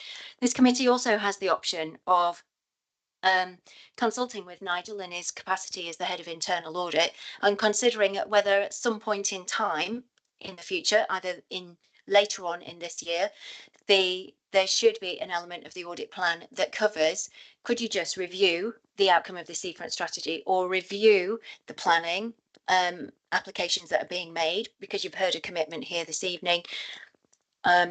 Wendy's currently operating with the local plan as well. You've heard Councillor Tarling reference the role of planning. So I think you do have some avenues available to you to get that assurance that what you've heard this evening is being followed through, so that you don't have a repeat of previous behaviours. And I think you use that mechanism. It's not your role to try and do a deep dive into, is it working? Your role is to challenge the other committees, challenge Councillor Earl, challenge my colleague Wendy as the Director of Planning around the local plan, challenge the Planning Committee as well, and the Constitution Working Group, if I may, Councillor Connolly, around, is the Constitution sufficiently robust enough that allows us as senior officers here to support Councillor Earl in delivering the strategy to support the decision making around the committees. So I just wanted to put those options forward for you to consider.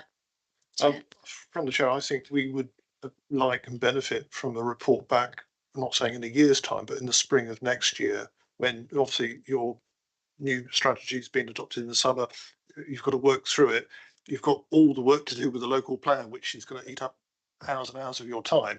But I think we would like to, in the future, at a committee date, and Nigel may want to sort of make a note of this, to hear how it's been working and whether any tweaks need to be made to the strategy. And one thing which I think needs to be borne in mind, and I can't see it in the report which I've read, and Councillor Tarling alluded to it earlier on, is that we don't actually own the beach or the cliff, we rent it. And it stretches, I think, from Boscombe Pier beyond Bournemouth Pier. And there are limits and restrictions in the lease as to what we can do. It does actually allow temporary structures on the beach for special occasions, but other things need the freeholder's permission. And you know, if we haven't been getting planning permission, we probably haven't been asking our landlord. So it's something which I think you need to have regard to. And I think you also need to have regard to that the lease was granted 120 years ago, and probably a dialogue needs to take place as to what on earth some of the flowery language actually means in the lease.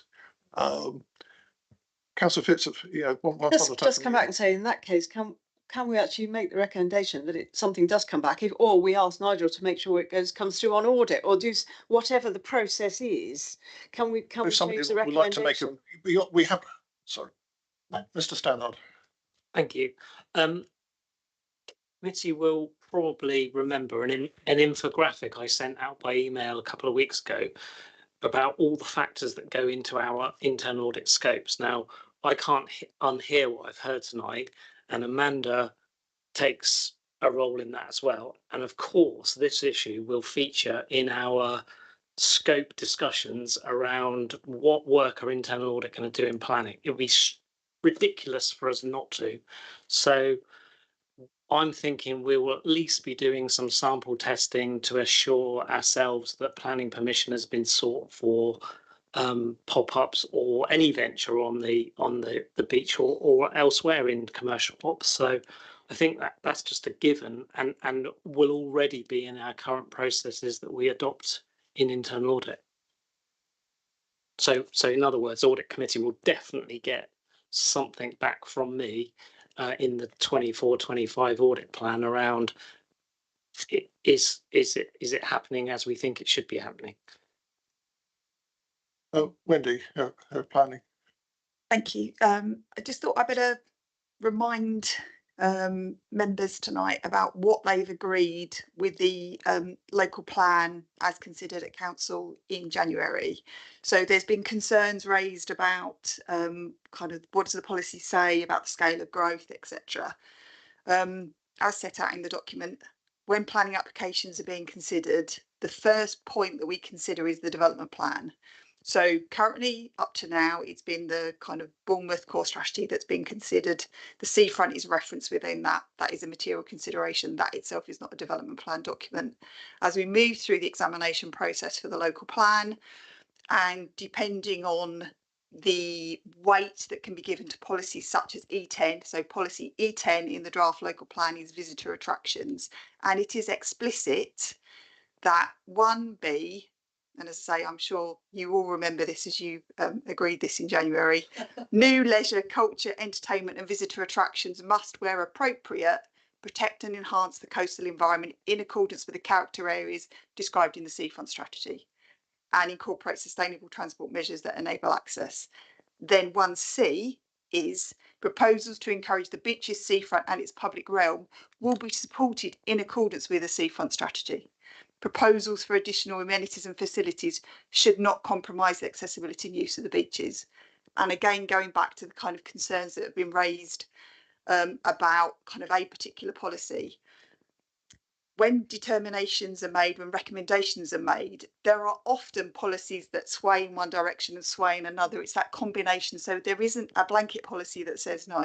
It's those combination of policies. And actually the recent El Marino planning application, which was referenced, very much did that, setting out. I again need to just make the point that it was actually recommended for a refusal, but was given by members at committee, which obviously is their right because of that weighing up of those issues that we've said against those policies. So again, I just didn't want you to worry that there was a big gap happening because that work hasn't been done. Fundamentally, it's already part of the structure that members agreed for us back in January. Thank you for that clarification. Councillor Bartlett. Yeah, I'd just like to make one point. A lot of the planning applications for the seafront have been dealt in the past by under delegated powers by officers, and these would have been local authority applications. But the Constitution does already allow for those decisions to be put before the planning committee where they are in the wider public interest. Now, I've always argued that anything on the beach is in the wider public interest. It is not contained just within one specific ward, because the beach is used by everybody.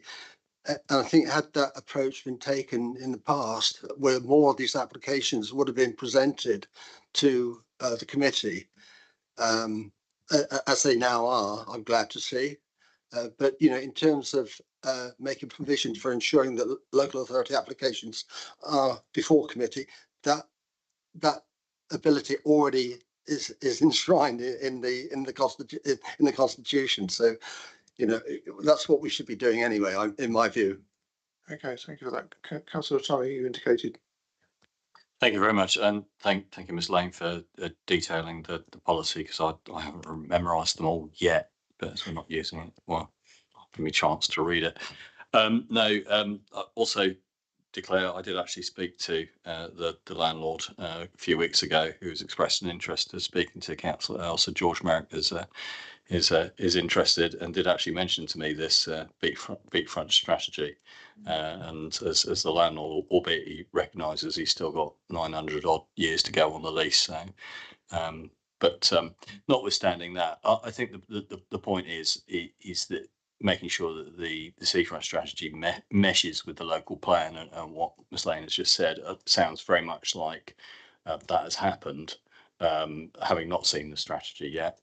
But that's the key aspect as a member of the planning committee, to sit there and think, well, you know, is this we're not going to be interested, and the seafront strategy shouldn't bear any cognizance to your planning decision, but neither as a competent council that's writing a local plan, we want to reflect in the local plan that we are doing everything that's stated, as in flood protection, protecting the environment. And, you know, it's not the only thing. A local plan, obviously we've got a number of sites where we have environmental impacts that would probably trump those of the local plan, and those on the NPPF. I know it's our first consideration, but so it as I think Ms. Lang was saying, it's this balance of probabilities, and for me, the decision, certainly by Councillor Filer made a comment about, you know, the impact.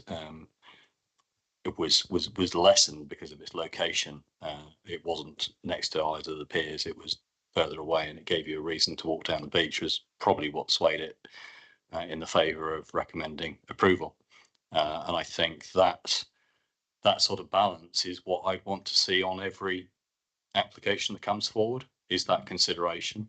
I take on board all the other planning considerations, but is it for the wider thing, as Councillor Bartlett just said, and it's very clear, and we've mentioned the previous baseline one, and obviously the planning wasn't the major issue associated with that, but its location, I think, did probably provide a negative impact on the amenity or loss of amenity of that part of what is a very congested seafront.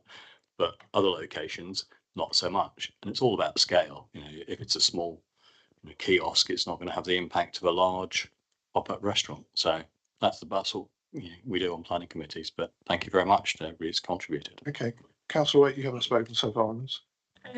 Yes, sorry, I'm not sure I fully understood what you said, Jane, about the options. Are you saying that if we want this to be followed up at Steve's committee, Overview and Scrutiny Board, we have to make that decision as members and refer it over? And if that is the case, I would be in support of that, because obviously Steve's done all this work to unearth these issues. I think he deserves the opportunity to follow up on it, assuming that's what you want. Yeah. Chair, if I may, just to clarify, this committee has already heard Councillor Earl indicate that she'd be very happy for the seafront strategy to go to scrutiny, and that in turn helps Councillor Earl come to formulate her final thoughts and views on the seafront strategy before it's presented elsewhere for final determination. And so I think you should take comfort from that you've heard the portfolio holder with specific responsibility afforded to her, that she has invited Councillor Bartlett to consider it at the Overview and Scrutiny Committee. And I think that's part of one of the assurance functions that you've heard. If Councillor Earl, forgive me, hadn't suggested that, it may be something that you'd want to invite the portfolio holder to strongly consider, because that would give you comfort in terms of this overall picture of gaining assurance that the council's various functions are all working together to create the best outcome, and the one that is preventing what has happened in the past from happening again going forward. So I don't think you need a recommendation, because we all can't unhear what we've heard, but you have had the commitment from Councillor Earl. I think it'd be different if Councillor Earl wasn't here. You would then make a recommendation that the portfolio holder strongly considers, etc. Thank you for that clarification. Councillor Earl's going to reaffirm it. Thank you, Janie. And just to add to that, I think that's why the seafront strategy is such an interesting piece of work, really. And it's very broad. We all have an investment in the beach as ward councillors, but also as residents as well. And I think I want to manage expectations. We haven't kicked the whole thing out and started again. It is really just looking at the change of context that we've had, the realistic changes since that was created 2.5 years ago, and looking at how do we make it so that it's updated to our political priorities, but also how do we make it realistic within the context that we're operating in today compared to those 2 years ago when things were very, very different. It's not going to be an entirely new document, but I think there is an opportunity there for Overview and Scrutiny to have a read and understand it, and also send to residents who may be interested in the beach as well, because obviously it's such an important amenity, and we're very, very lucky to live where we do. So I would welcome any sort of comments on it, and making sure that it does reflect actually the views of the wider council, because I think where maybe this fell down was I think it took Councillor Bartlett unearthing this for any councillor to realise that this was kind of happening. I certainly wasn't aware until Councillor Bartlett let me know. And I think also it's making sure that everything is as open with not just with officers and not within process and policy, but so that all councillors are able to feed into the process and be able to have that transparency when it comes to any decision that the council are making. I would really, I think I've got no issues with any paper that I've got to go to Overview and Scrutiny, but I think it would be a really good one to go there just because of such a wide interest in the topic. Okay, Councillor Cromsey, then we must wrap up. Yeah, thank you for that. And I also take some comfort from what Nigel says about that we would expect, having had this discussion, for there to be an appearance of this in the internal audit plan for this year. So I would imagine we would be discussing this to some extent at some point next year. Could I request that when you do that, you explain in the report at that time what is not covered by the scope? So what is not captured by that particular internal audit when you get to it. And I just wanted to make a note also that while I think it's been right that we focused on the seafront strategy and the pop-ups, I think there is a bit of a concern there about permissions, decisions taken in the planning department more widely than the seafront. Obviously, if you found these on the seafront that didn't have the right permissions in place, how would we get assurance for elsewhere in BCP that this is the case? So I would imagine again that's going to be part of the internal audit plan for next year. But that's one final question: is anybody digging instead of Councillor Bartlett, who shouldn't be the one digging for this? Is there any digging going on about what else is going on that isn't related to the seafront? Chair, if I may Yep. just respond to that. I think it's fair to say both Wendy and I started within a week of each other, and I think I would hope that members here take comfort from the fact that both of us have reviewed our services and also looked at using Nigel's team as a source of support for us to give us comfort of the areas where we've got some concern, the areas where we could improve, the areas that are doing okay, and also genuinely asking Nigel's team, what are you concerned about that we need to address? So I know I'm speaking on Wendy's behalf, but to be fair, Wendy and Wendy's teams and my teams work very closely together, and I think it's a joined up kind of approach that needs to happen. So I think I would like the members of this committee to take comfort that we have appropriately asked Nigel about how can you help us, what have you got concerns, and we can build those into the work that we're doing. So partly I will take that back from a legal perspective as well, because it's about the legal advice that the planning team have received. It's about the training that is offered globally, both to the legal team and planning as well. And it's about the change of culture, the ethical framework as well, which links in with the delivery around the Constitution, making sure that the Constitution is very well understood, that it's plain English for everybody, so that there isn't a get out of jail type scenario. But I do want to proactively work with Nigel around how does the audit plan both support and report, if that makes sense. Chair. Okay, thank you for that.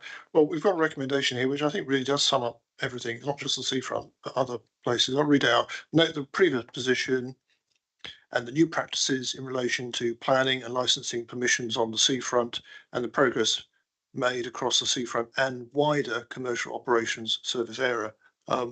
As though we've got a portfolio holder here who's given us assurances, and obviously it's something as individual councillors will monitor anyway, particularly those who've got a bit of the seafront in their ward.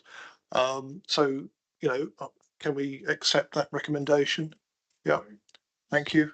Thank you very much.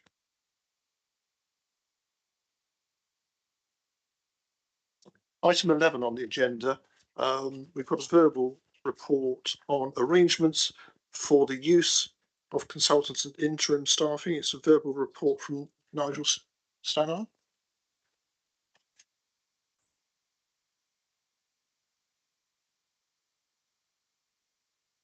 Okay, does anybody need a comfort break? Yeah, we can adjourn for a couple of minutes. As I say, that there is just one final item on the agenda. Do we know how long this item is likely to take? I'll ask Nigel briefly, how long will this?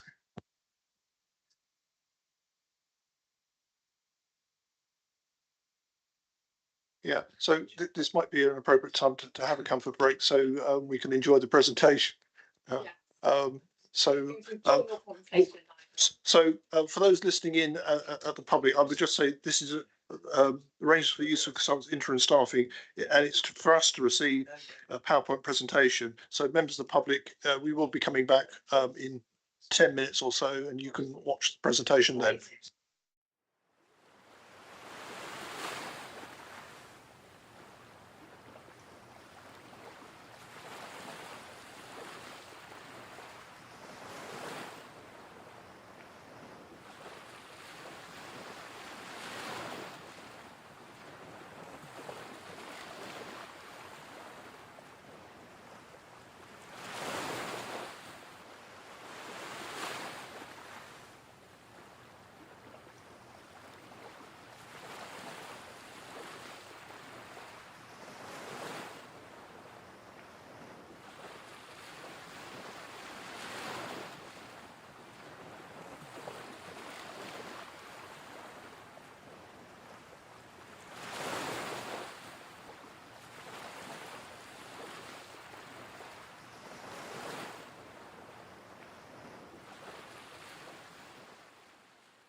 Welcome back, ladies and gentlemen.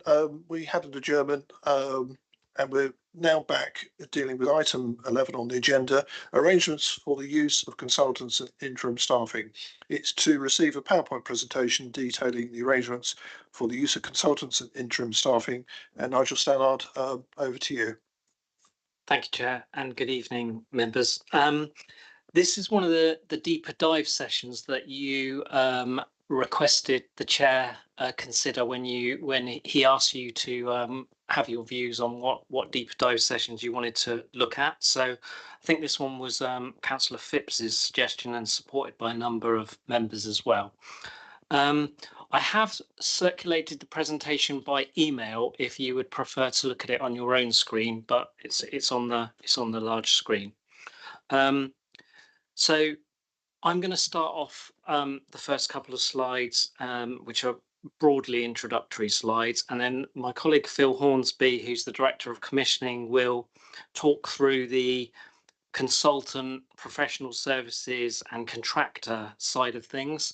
And then my colleague Sarah Dean, who's on the video, she will talk, who's the Director of People and Culture, she will talk through the interim staffing and agency staffing elements.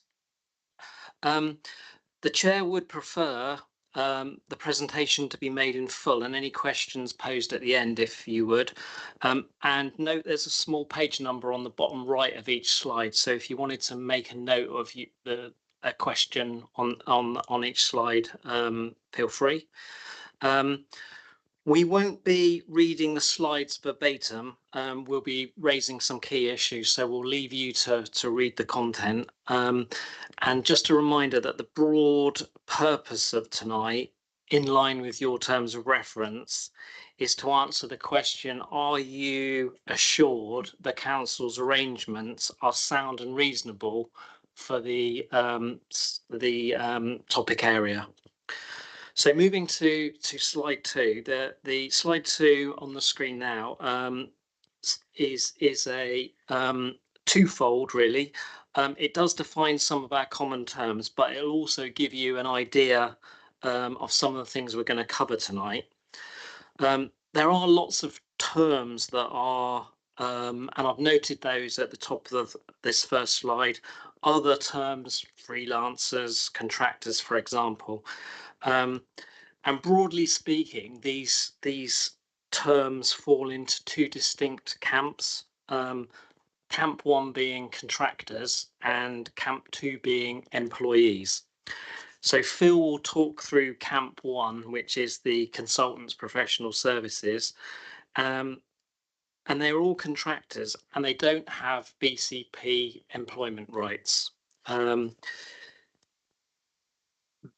We tend, this is not universal, but we tend not to equip them. So we don't supply them with IT or other, that's for their own employers to arrange. And they don't manage BCP staff. And in turn, we don't manage them in a line management concept. We manage them through a commissioning and contract management process. Sarah will then talk you through the second camp, which is the employee and interim staff agency staffing area. They obviously do have varying degrees of employment rights, usually depending on the length of tenure. And they, of course, do tend to be equipped by BCP Council in supplying IT equipment and others. And they can manage BCP staff and they are managed by line management arrangements as you would expect. Now I say usually because there are some nuances and some employees in rare circumstances are actually contractors. But in these cases there are some complex HMRC rules to consider and these are sometimes referred to as IR35 compliance. In these circumstances, we do pay these individuals through the council's payroll and we do deduct tax at the point of payment. So moving on to slide 3, those of you that have been on this committee for some time will probably recognise this slide, because it's a complete reproduction of the financial regs that you agree on an annual basis. But I expect you haven't, studied this particular page in detail. So what the page does, it explains the key governance expectations the council has agreed, one of the things I wanted to point out on this particular slide is the term business case. Now, that term is not necessarily a document with the word business case at the top. It could be an email, it could be a procurement decision record, it could be a briefing note. So that is a sort of generic term in that context. I will also come to this later in the presentation, but internal audit have identified some instances, isolated instances, where these requirements have not been followed in full, and there have been breaches of financial regulations, and I have reported those in an earlier report to Audit and Governance in my quarterly updates. The presentation will include information on how this is being addressed, and how we seek to remove those breaches in future. So with that, I'll hand over to Phil first of all, who will talk through the consultant professional services area. Thanks, Nigel, and thanks, Chair. Committee, just in case you don't know me, I'm Phil Hornsby, Director of Commissioning, and under my responsibility is also the Strategic Procurement Team. So this is just a bit of a trying to set out how we operate and manage some of our main contracts and frameworks that support the use of interim agency and consultant staff. And as Nigel said, some of the descriptions that we use can have different meanings or different interpretations, but just thinking about the corporate framework contracts, and what I mean by corporate framework is a contract that's established that covers an area or a number of areas, but it's a dormant contract, so it doesn't cost us anything until the point we raise an order against that contract to call off a service that's covered by the contract. So we might let a contract for an amount of money, £1 million, even more, but it doesn't cost us a penny until we raise an order to secure that service for a specific delivery of goods or services. So we're growing the number of corporate frameworks we've got in place, and that will continue to grow as we decide on areas where we can aggregate and consolidate the opportunities to let arrangements that benefit the council, either for efficiency, effectiveness, or value. So there's a range of services that we currently, and I'm not going to go through the list that's on the screen, where we're seeing things that we use, things that we need, but perhaps don't have the expertise in-house, or it would cost us a lot of money to employ staff for those particular services that we might only need occasionally. And some of those areas that are covered, if you think things like ecological surveys, they're not something we do day in, day out, and it's quite a level of expertise needed. So we use that with contracts to allow those to happen. And at the end of that, you'll see on that list that we're defining a multi-lot framework that's around architectural and design services. So if you think about the new build housing programme that we've got in Train the CNAS programme, then we need architectural services, we need quantity survey services. Some of those things aren't cheap to employ people directly all the time. So using a framework where we call them as and when needed at a competitive price, so we let a tender to secure those, means that we get the best value we can for the council, but also the right quality of service required and expertise. Thanks. One of the big contracts that we have in place, we've got a 9-year contract with WSP UK Limited, which is worth an estimated value now, and we use the term estimated because we don't know how much of it we'll need to draw down and call off. But the overall value of that 9-year contract's in excess of 46.5 million, with an annual value of just over 5 million. So big numbers to consider, but it covers a whole range of service areas mainly around civils and building engineering, but also things like parking arrangements. So where we need additional capacity to manage large events and we want some additional support rather than our own parking teams, we can draw on that support. And we need to follow it. Sorry, the reason to have it under a framework or an arrangement like this is so that people don't go off and buy their own thing and perhaps don't follow the financial regulations and rules, as Nigel's mentioned. So we want to make sure that people are consistent in the way that we procure and manage contracts rather than lots of random arrangements that are scattered all over the council. Thanks.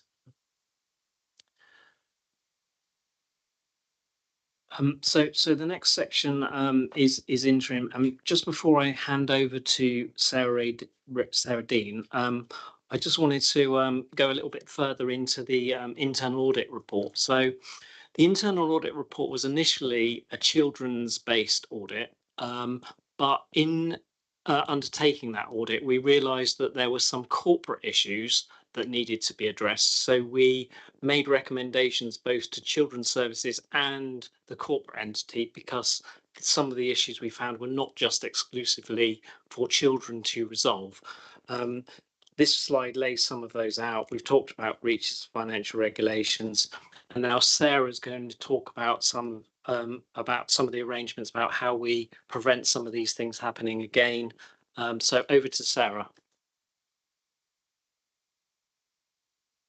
Thank you, Nigel. Good evening, everybody. So I'm Sarah Dean, I'm the Director for People and Culture. So I'm just going to run through the next set of slides around interim staffing arrangements. So interim staffing is generally sourced through our Commensura contract. Commensura is a managed service provider. And what that means is that they enrol with a range of different sort of general and specialist agencies to form an overall BCP supply chain for us. We awarded the contract through ESPO, the ESPO framework in 2020, and the slides there give you an indication of the estimated annual value of the contract, which is about approximately 20 million. There's lots of benefits for us in going through the Commensura managed service provider arrangements. It makes sure, for example, that we can comply with the relevant employment legislation, such as IR35, national minimum wage, and the agency worker regulations. But also for us, it provides a single point of contact. Oh, the slides have just disappeared. Sorry, would someone be able to share the slides again?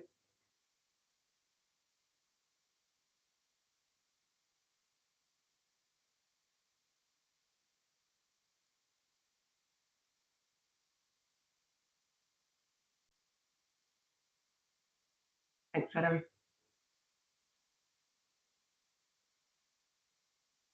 Could you just go back a slide for me, please?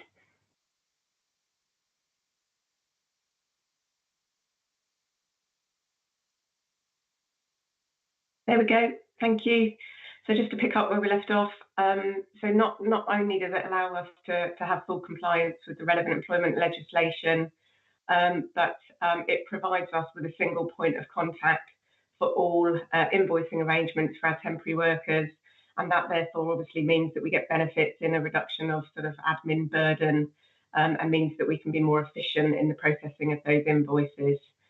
And enables the council to track and manage the use of and spend of temporary workers all in one place, which means, and I'll come on to give you some examples in a minute, but it means we can generate reports and management information and data that we can then analyse and scrutinise. Thank you, Adam.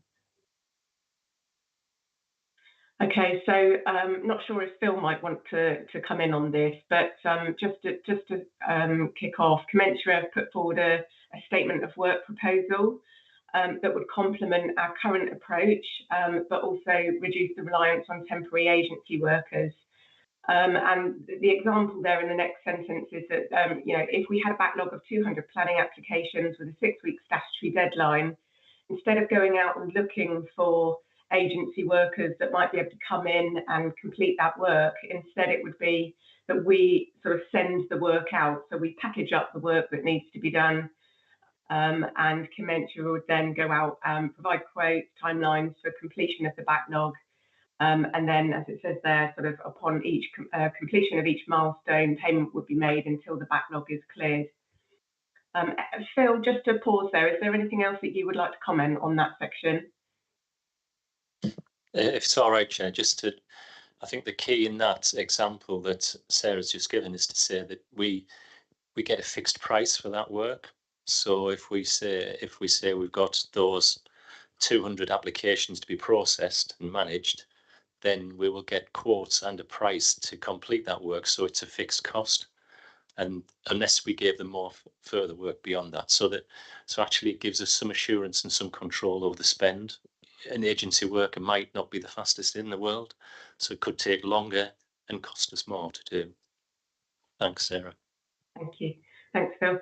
So going back to the last point on the slide, we've just recently awarded a 12-month contract with Penna, who will support us in our searches for permanent executive roles that we've got in the council.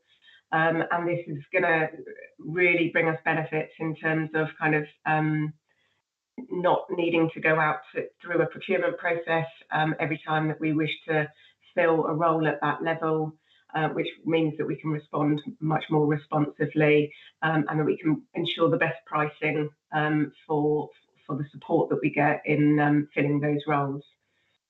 So I'm quite keen to see how that progresses for us. Now, I thought it would be helpful just to set out the different, how the process works in terms of engaging interim staffing. So it starts with the hiring manager that will raise a request for an interim worker on Commensurate. And they do that through the system, setting out the role, how long they want the role for, how many hours it will be, and what their budget is. My team then provides the guidance and support to those hiring managers so that they know what process to follow and that they're aware of kind of what best practice is in terms of defining the role, kind of what the setting of the pay rate should look like, and how to conduct and undertake the interviews for those roles. The agencies then source the candidates and they then send the CVs across directly to the hiring managers, who will then shortlist and select from those CVs the people that they think are suitable for their roles. It's the responsibility then of the hiring manager to undertake the interviews and select their preferred candidate, and they then notify Commensurate of the outcome and who they've selected.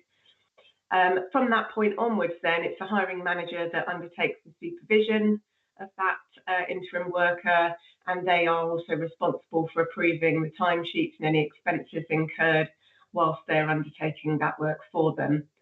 What happens then is there's a weekly consolidated invoice which is received into my team, and individual services are charged according to the corresponding bookings.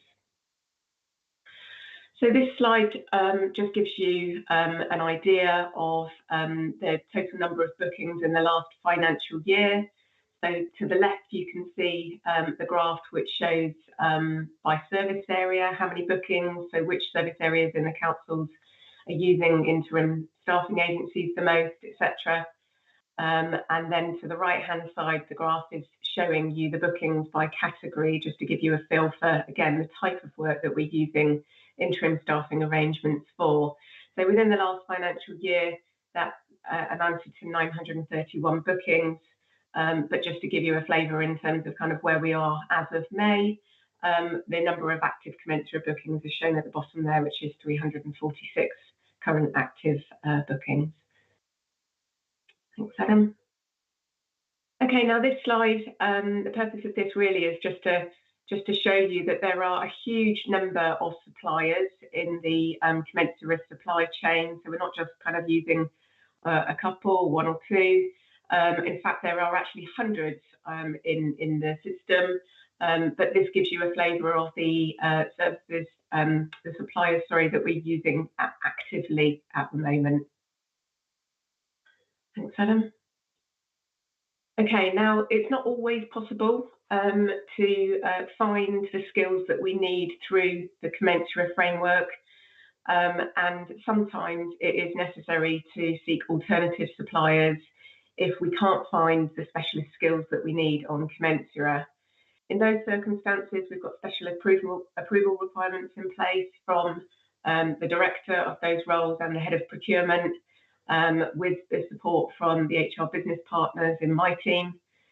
And a procurement decision record is then required and is set out, making sure that we're going through the relevant procurement regulations, etc. As it says there's various approvals for off-contract engagements, depending on the value as per the financial regs. And the other thing I just kind of wanted to point out is that, you know, we recognise that sometimes when we've got vacancies for very senior management roles, that most recruitment processes in those scenarios can take as long as 6 months to fill those roles. But obviously, our directors only have to give 3 months' notice, and therefore there's a scenario there where, in such cases, the chief executive, in consultation with the leader of the council, may appoint an interim director for up to 6 months, subject to the approval of the employment committee. So this slide here gives you an idea of the sorts of management information that is available to us from the commensurate kind of dashboard that we have access to. So again, it's just to really give you a feel of the kind of scrutiny that we're able to give and monitor, either by a service area or by category or by spend, etc. Not sure how much you can see on the slide there, but hopefully in your own packs you'll be able to look at that in a bit more detail. So this slide that we've come on to, again, I just wanted to give a flavour of the off-contract arrangement. So again, this is as at May 24, and this is the full list. So we've got much lower numbers of off-contract suppliers. And again, this is to give you an idea of the types of roles we've got in the council that we're using, or that we're needing to use off-contract because we can't find the specialist skills that we need through the commensurate framework. Thanks, Adam.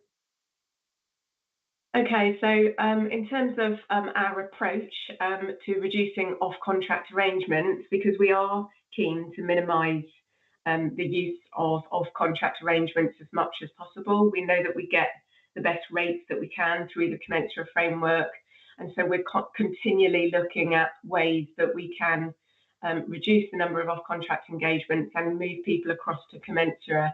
So my team are working hard and with the services and hiring managers to kind of look at those opportunities.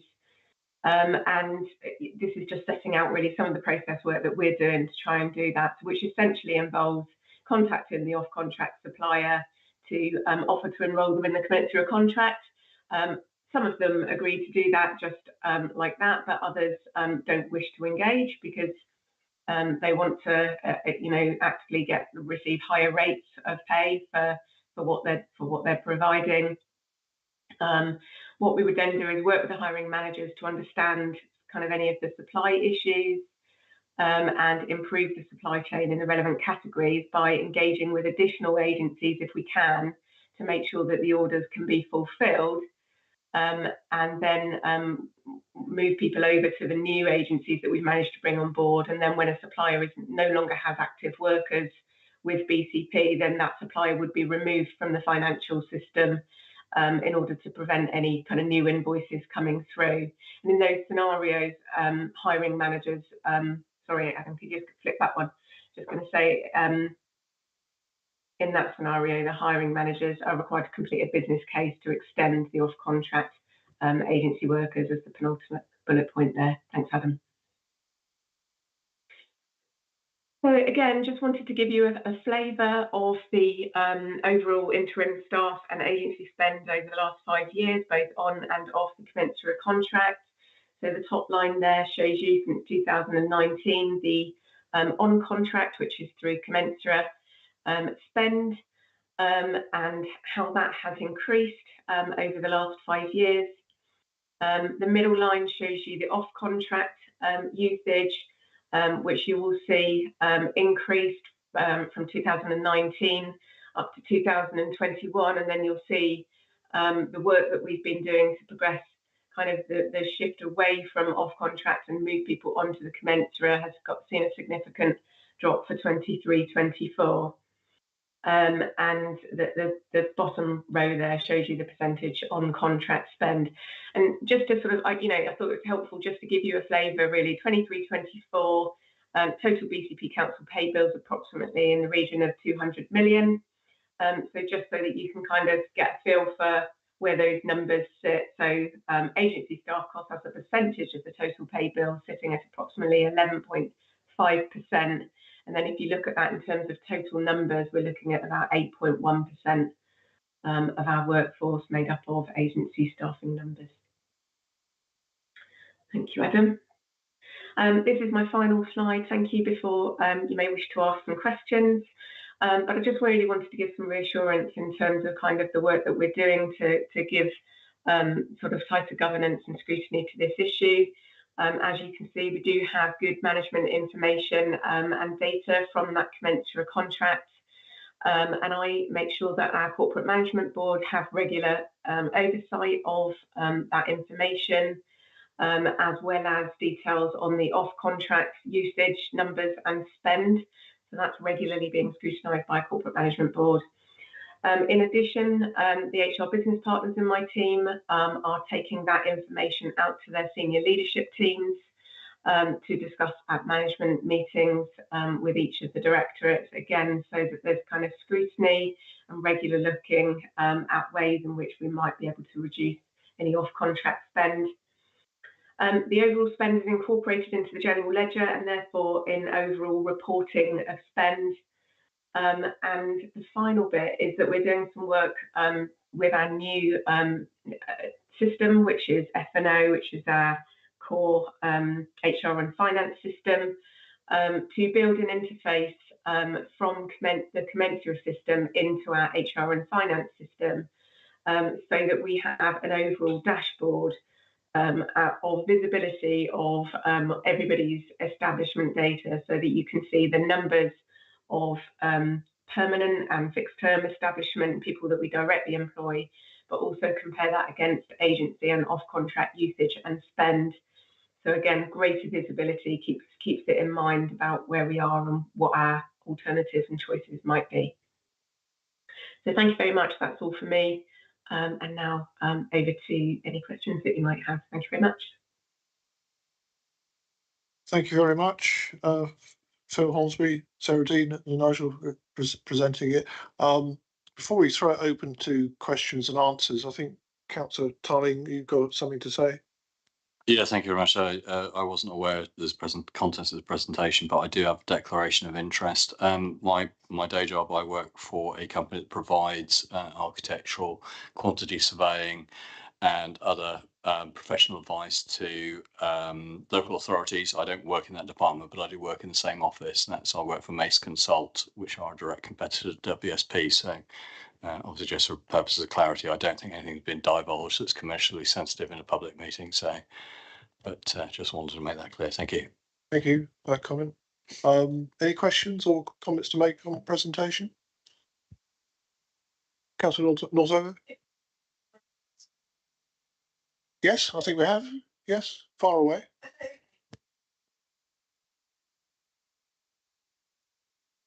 I thought it would be useful to understand where it's an employee who is coming through an agency at the costs, just as an example, say for a social worker who might otherwise be paid X amount, how much are we paying via an agency and how much of that does the social worker get?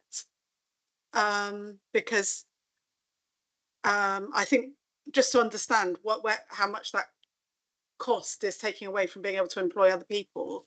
And I'm also, just from speaking sometimes to social workers, when they go to agency, that it's not just that they get paid more, that the job becomes less stressful. And I think that's because they it's packaged in a different way that they find more manageable.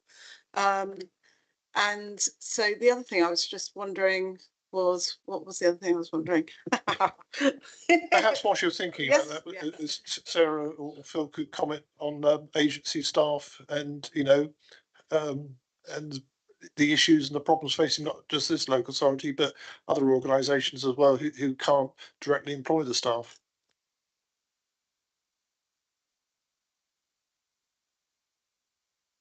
Phil. Thanks, Chair. It's a good question, but there's not a straightforward answer. The reason we have to use agency staff is because we can't recruit. Yeah. And what you'll see if you looked at the progress that children's services have made, and adult services do use agency workers to a lesser extent, is that made the offer to children's social workers more attractive than it was previously, which is partly why the agency spend on social workers has come down. So to try and answer the question, the agent, there's a percentage overhead that the agencies charge. So they will have agreed, and the social worker will be clear about how much they want to work for, but there'll be a standard rate. We'll be aware of the rate that is paid to the agency and the percentage that the social worker gets. So that and some workers have moved across to agency because it's more lucrative for them, so you can get paid more. The bit about responsibility and the job being easier depends on what roles.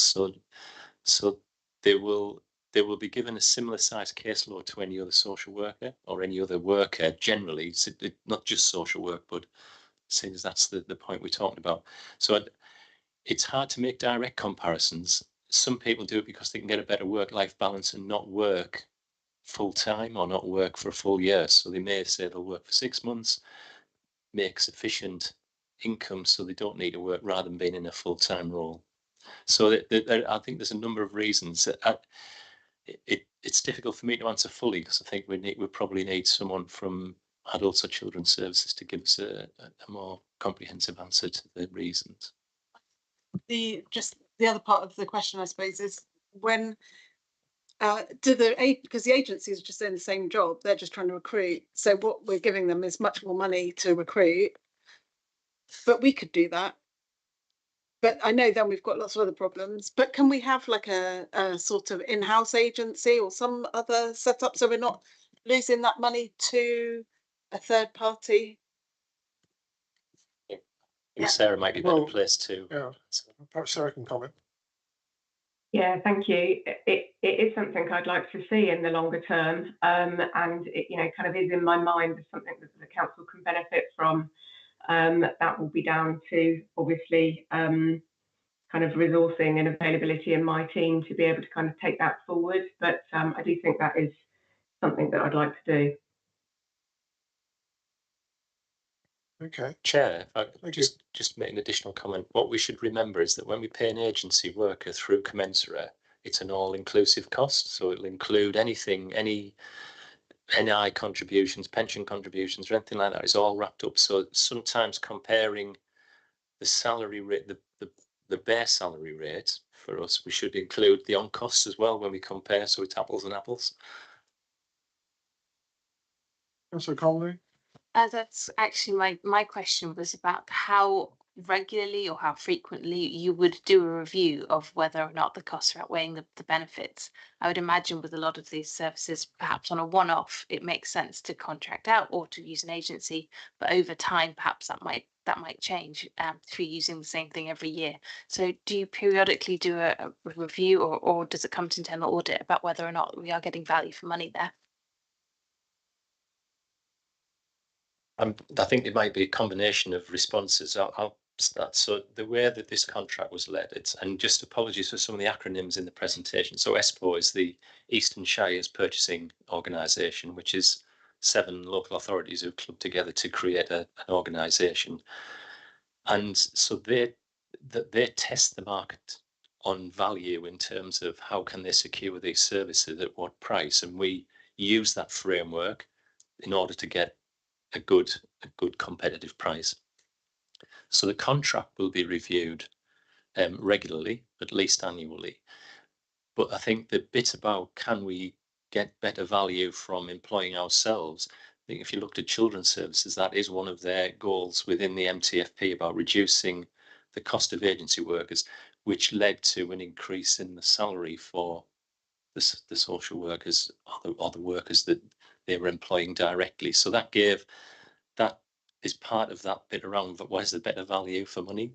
And now there's a savings target within that that was included in the budget proposals. And I don't know if Nigel or Sarah want to add to that. Okay, Councillor Tully, you indicated. Yeah, thank you. In a previous life, I used to run an agency business as well. So I'm aware, although I gave up when IR35 came in, decided not to do it anymore. One thing to bear in mind about running your own agency, having our own agency is obviously we work in a unionised environment and we have working agreements.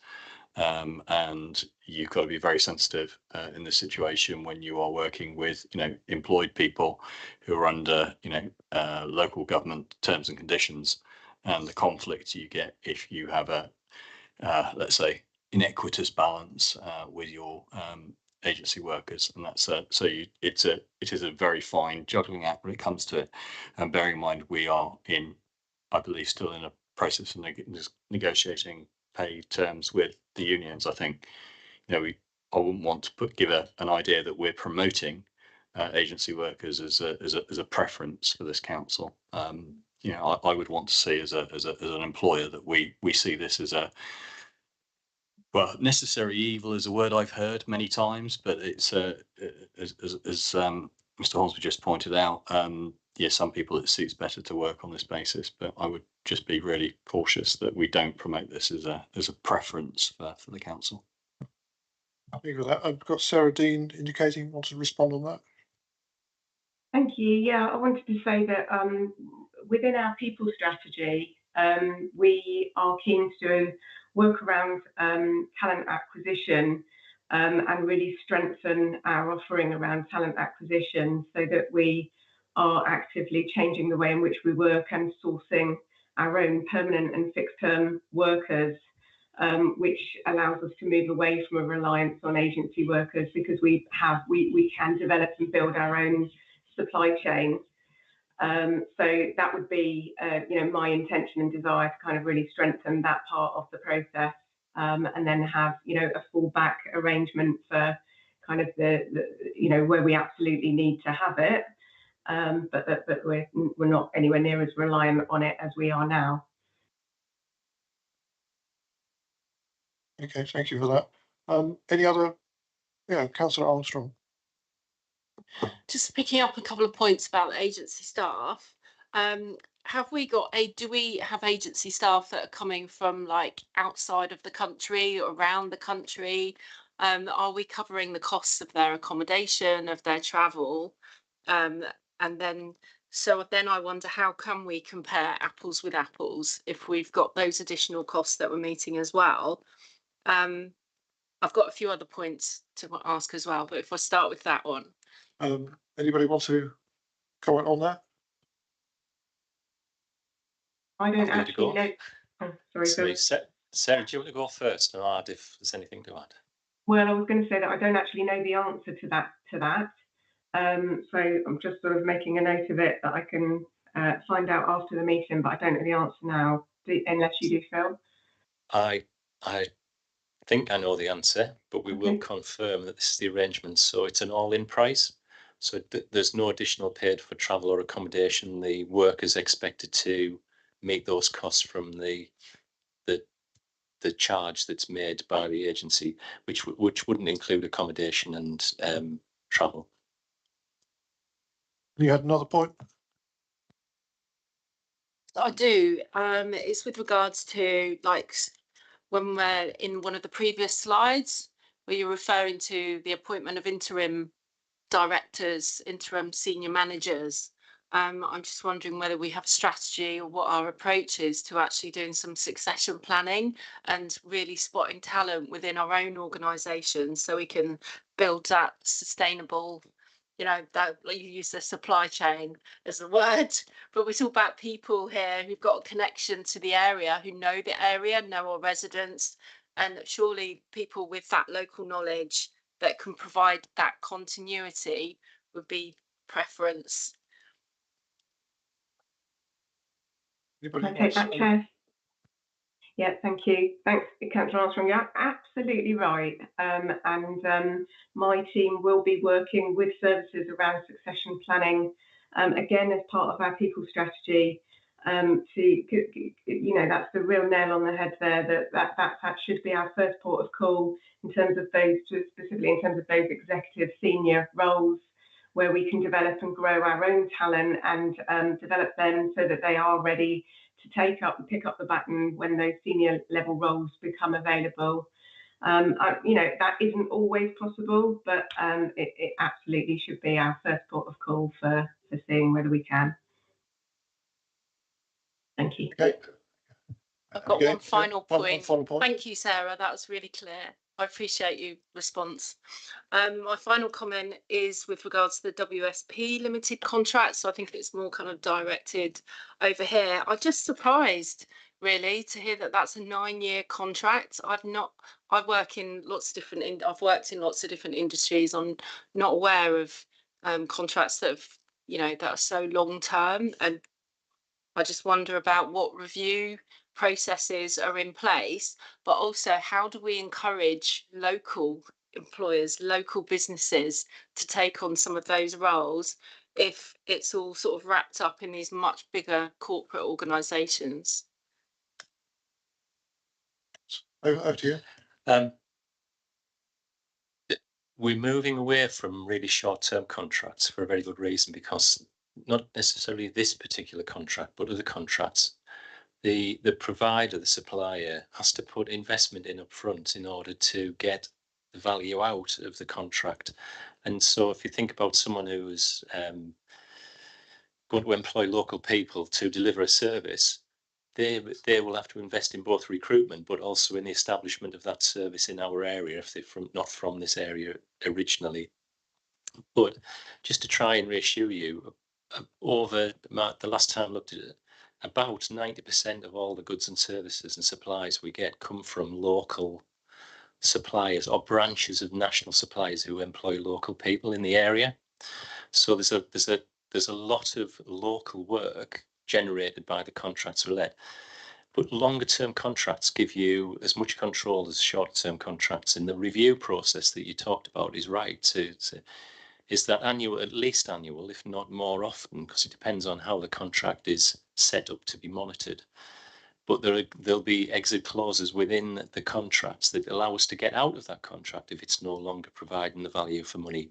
But it also allows the provider supplier contractor to get out if it doesn't work for them.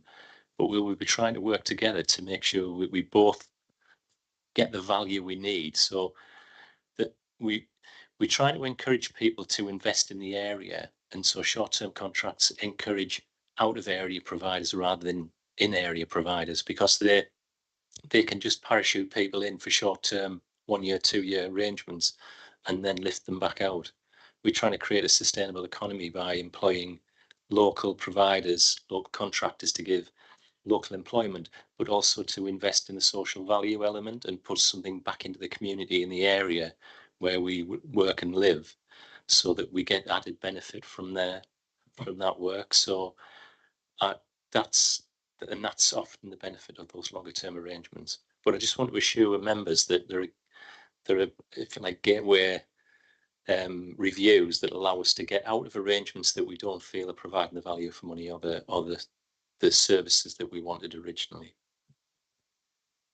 Okay, thank you for that. Councillor Herrick. Obviously, there's some positions that are kind of mutually beneficial to be run through the agency for a reason that you've explained. But I suppose, is there a long-term aspiration to eliminate the non-kind of beneficial agency roles? And if so, is there a proper saving to be had, or is actually by the time you stack the costs up, kind of is not as far apart as perhaps I think we're inclined to imagine? And does that question make sense? Because I have a habit of meandering around. I'll try and play that back, and Sarah may want to come in. So I think what you're asking, are there roles that we currently employ agency staff in that we might not need in the future, that we could then make a saving by removing the post altogether? Is that No, it's Sorry. it's roles that you would want to bring in house and have as permanent employees, rather than, obviously some will expire at some point, I'd imagine, but it's more the kind of the permanent employees that I was kind of after. And I think Sarah has answered this already, that the strategy, the people strategy, is to encourage the permanent employment of people, so employed by the council for the council to deliver the services, rather than using external staff longer term. So that is the strategy that all services are trying to do, to reduce the amount of agency spend that we have. In fact, eliminate it wherever we can. There'll always be occasions when we're likely to need some capacity, either because we're on for example, a grant that might be just for 6 months or a year, that we need some additional support to go through an employment of that person, recruit them, train them, for then to be ready for them to go again after 6 months or a year. It tends to cost more. Thank you for that. I think given that good airing, can I thank Phil and Sarah for putting that PowerPoint presentation together, because I know, having tried a few myself in the past, it's difficult to get it all sorted. I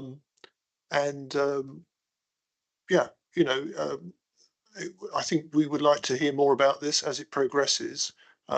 Possibly it could be a written update as part of a PowerPoint presentation in a year's time as to how things are progressing in sorting things out, reducing the amount of agency staff and things like that. I think that would be of interest to members, because obviously,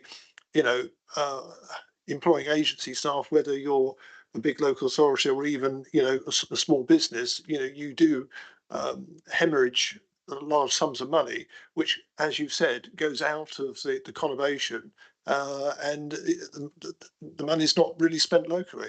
And the ripple effect of employing local people is very, very beneficial. So thank you. Item 11 was the final item on our agenda, and therefore the time is about 9:15. I bring the meeting to a close. Thank you for those watching.